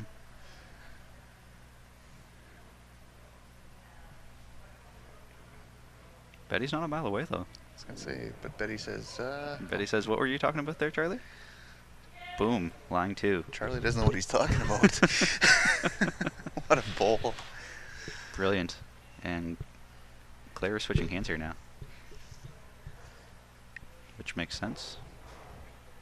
Yeah, you have 2 bowls to kind of rest on. Sort of a funnel there through to the jack. Bowl or jack. I think she's wide. Back around to the tee. Not quite that far, but That's great position. good spot to be, setting it up for your last. What do you do if you're Betty with your last bullet? You're lying the set. I'm going to the tee. I don't know if you can though, because if you go to the tee and Claire makes it, you're only lying one, and that's not enough. You know what I'm saying? Yeah. I would be tempted for two options here to either try to throw swinger weight at Claire's last bowl and like knock it far enough away that maybe you would count two at the tee, I mean, you could throw or draw weight in a little tuck as long as you don't tuck too far. I was just gonna say a little tuck could be an option as well, or even this. Can't believe I'm saying this. Coming up short for a guard might be an option too. Yeah. I just don't think you want to be anywhere close. No, you don't want to make that target any bigger, which she's past the jack, so that's okay. Nice shot. Our chief umpire, George Cubis, liked it. He said, nice shot. That's a... That's a easy. It's not giving her anything. I don't know if it's really adding anything either, though. Yeah, don't, at that point, I mean, it's... Throwing a guard in here is so hard. Yes. Terry O'Neill saying, tell Claire to put her hat back on. Yeah, it's strange not seeing her with her feathery hat. Flowery hat, sorry. Don't know why I say feather, it's flowers. So, big shot here, Claire. Do you make it and win the game, or force it, or is it going to a tiebreak? You have to be here, so it's just a matter of what she wants Mhm. for have to be here weight. Mm-hmm. What kind of weight are you throwing at this? I think someone moved and it got in her eye.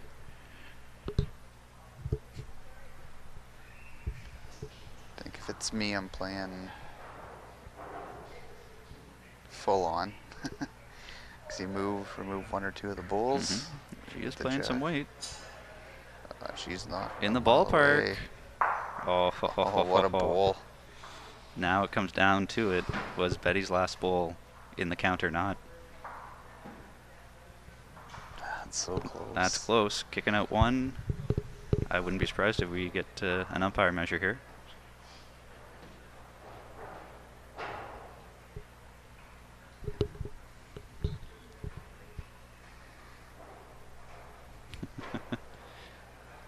George is standing here waiting too to see if they give him a call.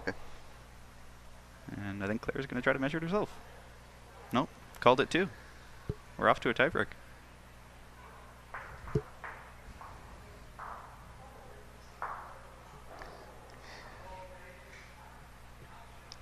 We were both wrong. That last bowl added so much. It did add a lot. I didn't think that was in the count at all.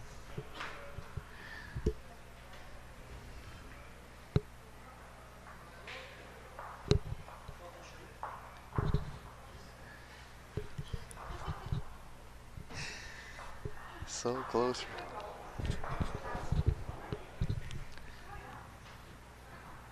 Yeah, Claire can't be too disappointed. She was saying she threw a very a good bowl, put it in the area that she needed yeah, to. it was and close. Very close. Can't complain with that. Don't think you can ever be mad when you put it in the area. Mm-hmm. Mm-hmm.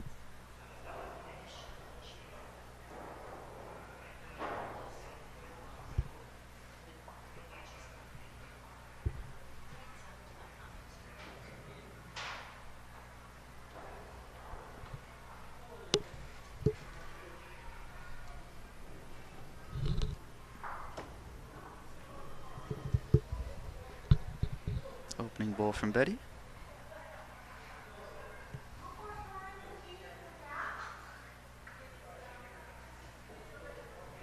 So I'm not actually too familiar on the rules. I guess if you win the set, you automatically go next. I always thought for a tiebreak you had to flip a coin. Yeah, they did flipped. Did they flip? I flipped. wasn't even paying attention. That. So PBA rules when you play sets like this, I believe is for the tiebreak, or it used to be ends, not points. So if you win, like if it doesn't matter if you score 3, it doesn't matter if you score 1, you won the end, so you've won.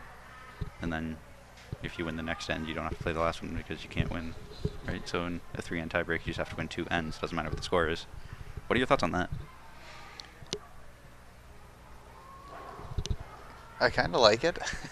I mean, but I mean, it's one of those things. If you get 3 in the first end, of the tiebreak, you're probably going to like the points spread more. Yeah. Yeah. But I mean, if you go if it's just purely on ends, it gives you, no matter what, you're still in it to send it to that third deciding. Mhm. So from that standpoint, competition level and making sure you have to throw every bowl as a good bowl, Mhm. I like it from that. I like it and I don't like it just because you could have a beautiful 4 on the first end, drop an unlucky 1 on the second one, and then drop an unlucky 1 on the third one, and you, yeah, by score you would have won 4-2, but because it's ends you actually lost 2-1. Yeah, I think with that, it just depends on what side of the finish you're on. Yeah, I think it really does. For a 3-end set, it's almost too small of a sample size to really make too much of a deal one way or the other. Yeah.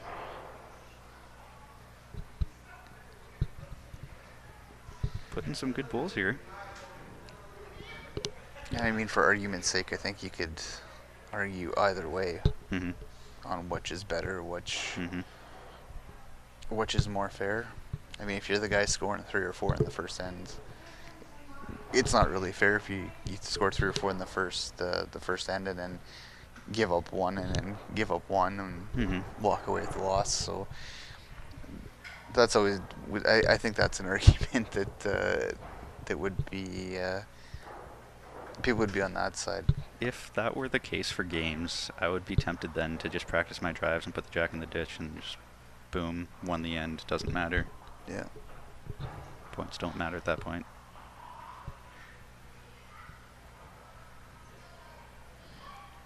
Oh, What a great bowl from Claire. She just comes up so clutch when she needs to on that draw.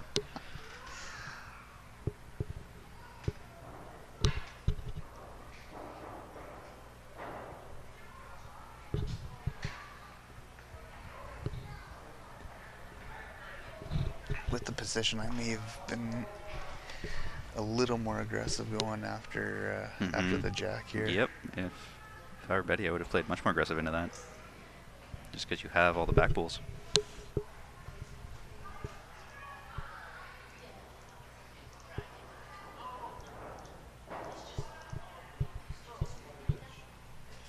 That was indeed a great shot from Claire. Once again, one of the most difficult shots here. You're lying 1. Last bowl. How close do you want to be? Getting 2 would be ideal. Sets you up nicely, but at the same time, you don't want to give it away. Any jack movement and you're in trouble. I think at this point you have to try for 2.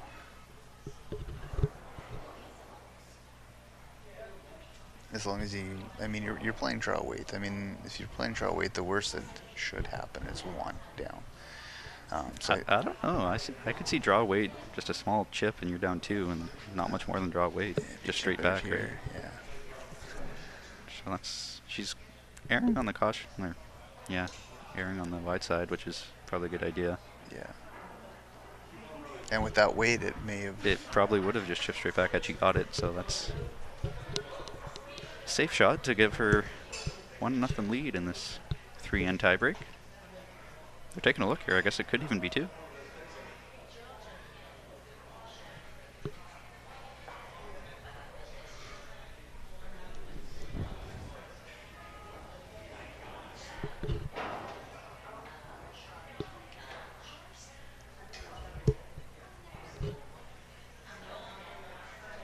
Don't know what the verdict was because they haven't updated the scoreboard, so I'm just going to assume it was just 1 for Claire until shown otherwise. I think you're right.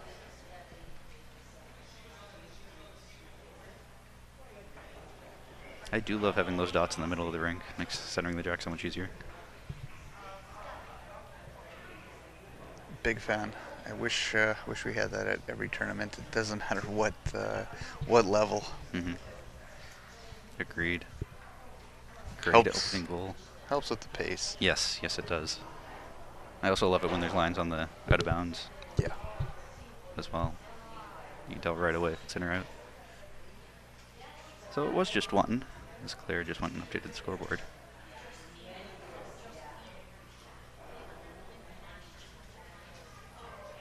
And here's a pretty good answer from Betty, just behind.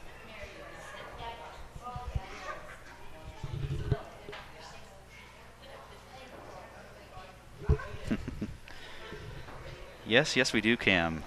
He's saying we need lollipops for the markers. Yes, yes, we do. I'm not going to argue with you on that. The only downside is that there's a lot of markers here. Yeah. We need a lot of set of lollipops. Claire with another great bowl. Really putting the pressure on Betty.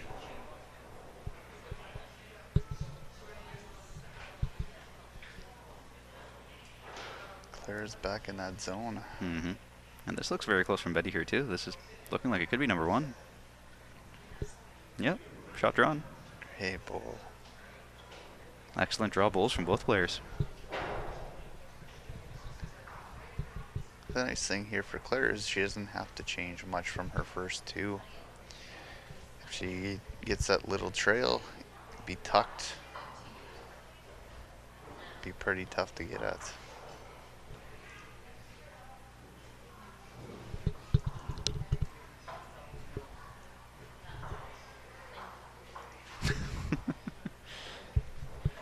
Okay, I'm saying we only need lollipops for the live stream. Doesn't matter about 2 greens down. Oh, Claire's close here. Very close. Awfully close.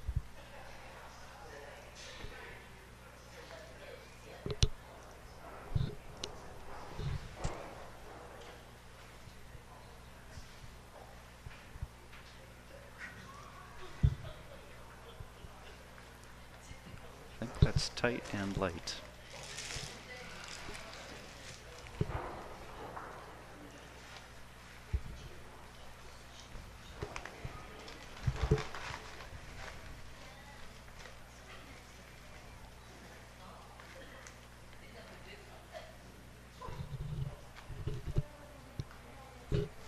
Big opportunity here for Claire to almost seal the deal on this tiebreak if she can little trail for 3 or 4 or push Betty through.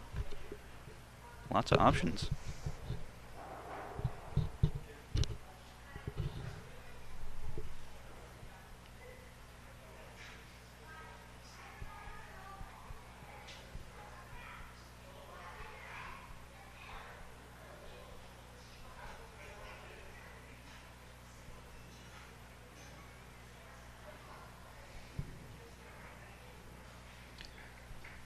Did she throw it? She has the weight. I don't think she's here. Nope. Also a big opportunity here for Betty now. She can just rest one of Claire's bowls and flop in for 2. Give her the lead going to the last one of the tiebreak.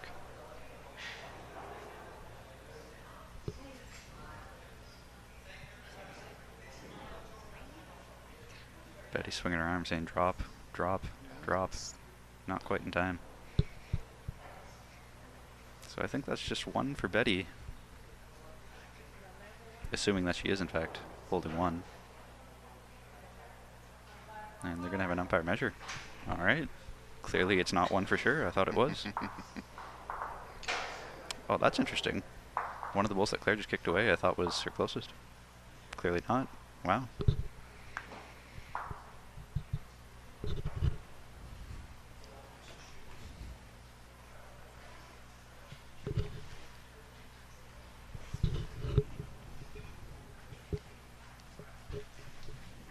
Here's where we need the overhead. Yeah, here's where we need the overhead camera. What I really liked what they did at World Bowls in 2016, and probably in Commonwealth Games for some of the games too, is that when they had the overhead camera, they also had the little circles around it, sort of like for curling rings. So you could easily tell who shot and who's not, just because the rings, if it's inside the rings or outside the rings or whatever, concentric circles.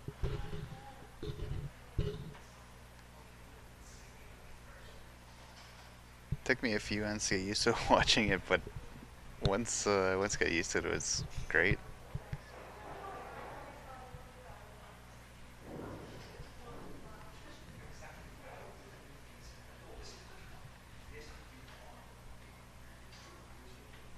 This is closer than I thought it was. Mm-hmm. Huge. for their tiebreak, because going up 2-0 is way different than being tied 1-1.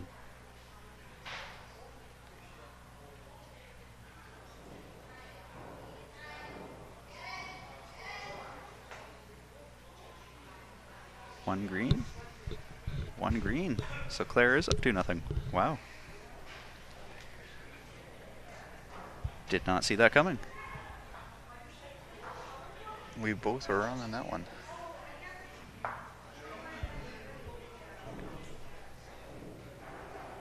Good question, Cam. He's asking if we could have a roving camera on the green like they do in Australia, just a guy with a phone. That was actually our intent to do that here. The only thing is we would have needed to buy a gimbal, a little thing that you put your phone in so that way it's not so shaky. But then we were told we got to rent this equipment for the week free of charge. So we opted to take the free of charge option rather than just use a cell phone. But that is definitely something that I would like to play around with next year, is using a cell phone the way they do in Australia. Facebook living it or YouTube living it or whatever.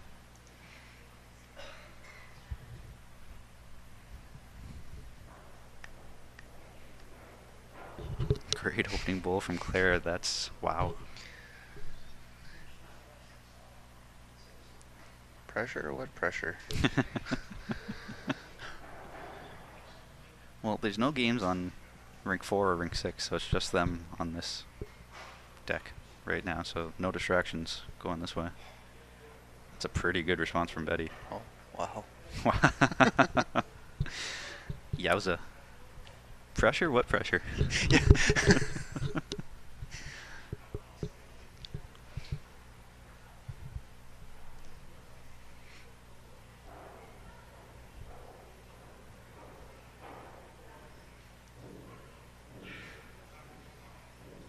It's crazy to think that it all comes down to this. And this looks like another decent pull from Claire. Little sideways chip action.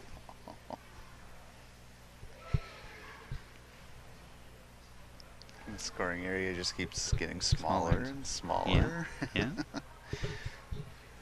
Makes it that much tougher for Betty to be able to get 2 out of this, or even 3, depending on if you're looking for a tie or the win.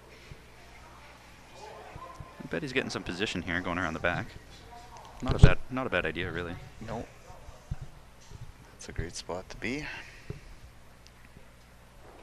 The way it's set up right now, I kind of like being in Betty's shoes, just because you can rest on yours and push Claire out and get 2 out of it that way. Whereas if I'm Claire, I'm not sure if I like this. Yeah, you don't know. Do you try another one close? Do you play for position? Well, clearly she's trying to throw one close, because yikes, that is a beautiful bowl. Just not quite. Little tuck there would have just about sealed the deal.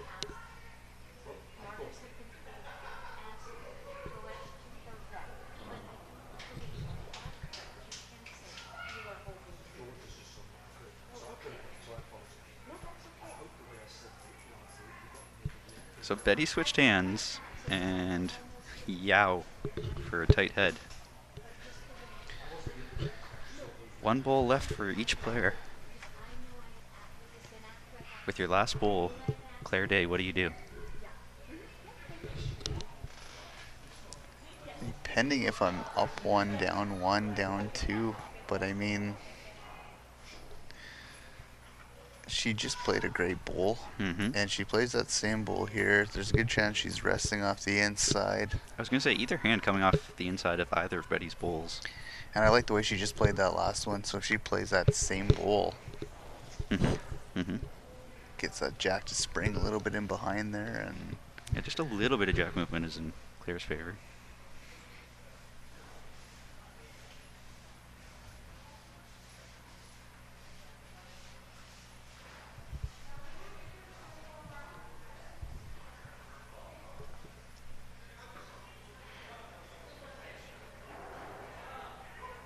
Claire's just confirming that it is just 1 down.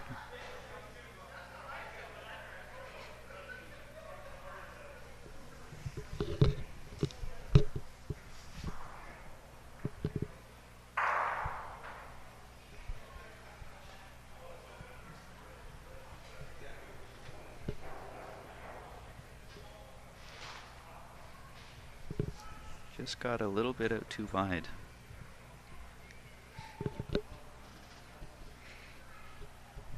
This is tough for Betty now.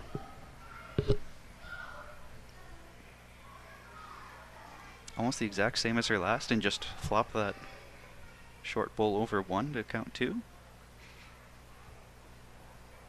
I don't mind that. I think that's really her only option, unless you're going to draw it cold. Because you need to get 2 to tie here, right? So if you're holding 1, it's really your only 2 options is to flop that one in to count 2 or draw it cold. Or unless you're Cam. Straight up the gut, take it back for 2, right, Cam? To be fair, it does look like a good port there that you could do that, but Have to throw it pretty hard to get it to run straight enough, I think. you also have to keep your shooter on. Like if your shooter wicks off anything and goes dead, then you're pooched. So here it comes. Oh. She got it. She got it. I think that might be good enough for 2. We could be going to a extra end of a tiebreak. Oh, Claire pull out the coin. Yeah, Claire pulled up the coin and just ready to go. Tiebreak of the tiebreak. Tiebreak of a tiebreak.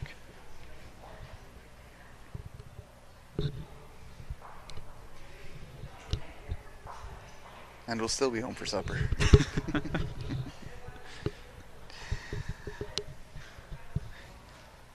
The one thing I've really liked that has been done this year is the rolling over of games. Once you're done your game, the next game jumping out. And there's only been, I think it's 1 game each night, or 1 rink each night. And it's just been unfortunate, basically, what's happened on those. You had two out of the 3 games, or 3 out of the 3 games previous going to tie breaks. So, Not much you can do about that, but it's worked out well. I could not agree more. It's actually been really nice to just have games going and not waiting for a set starting time. It just doesn't really make a lot of sense to have everybody sitting around waiting for a set starting time when you don't need to.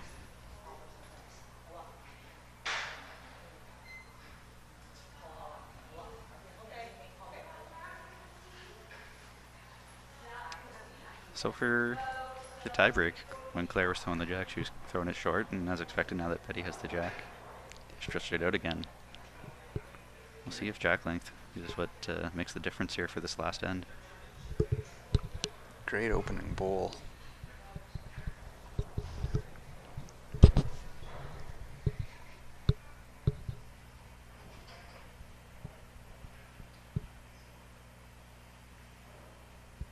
And Claire is just around on the outside of it.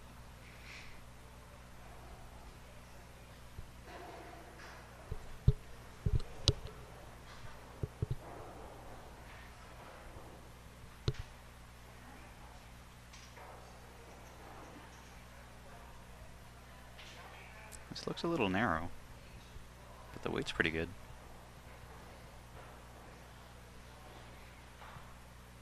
Yeah, about jack high. Definitely take that, but a little bit more pressure on. It's deceptive what that probably looks like from the mat, just because from my angle, I'd probably be almost kicking myself thinking I want it to be closer, but from the mat, it probably looks a lot closer than it does here.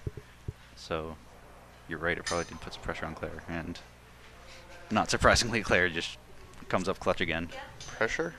What pressure? It's my new line for, yeah. for Claire. Pressure? What pressure?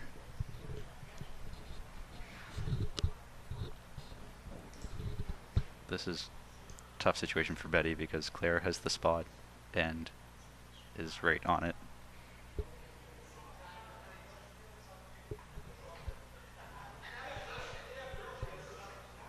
Not quite coming back in time. And she's played all 3 bowls on that hand.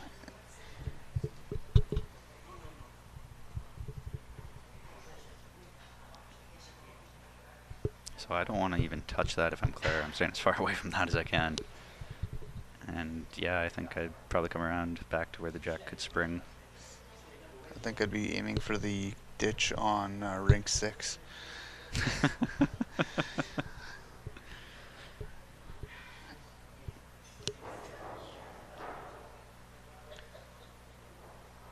But Claire's confident enough to put it right exactly where she needed to. So now your options for Betty. Very gentle tap to just move the jack 6 inches. Is that enough? 6 will do, but I almost like the other hand where you get bull or Mhm. jack with the 2 Mhm. behind. Mm-hmm. Yeah, I guess they're not actually touching, are they? I thought that Claire's bull was actually locked on, but it's not. There's a bit of separation, so that wouldn't even work. So yeah, I think you're right. I think you have to play the other hand and either trail it for 3 or roll Claire over.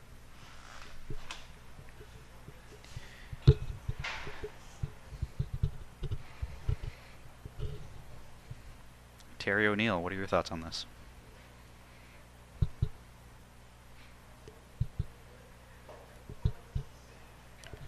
I mean, for me, it's just scary because you haven't played a shot this length with this hand for Yeah, that's right. how many like, ends? Yeah, like as you called it, switching hands on your last bowl. And if David Gerard is to be trusted, he was commentator for the rest of the day. He was saying that this hand is very swoopy, Yes, almost it is. unpredictable. And yeah, Betty's come inside because it's a swoopy hand. So that will be the game. Claire Day picks up the win in an extra end of a tiebreaker. Yowza. All right, that is it for us. Thanks for commentating with me, Charlie. Thanks for having me, Jake. All right, we'll see you tomorrow.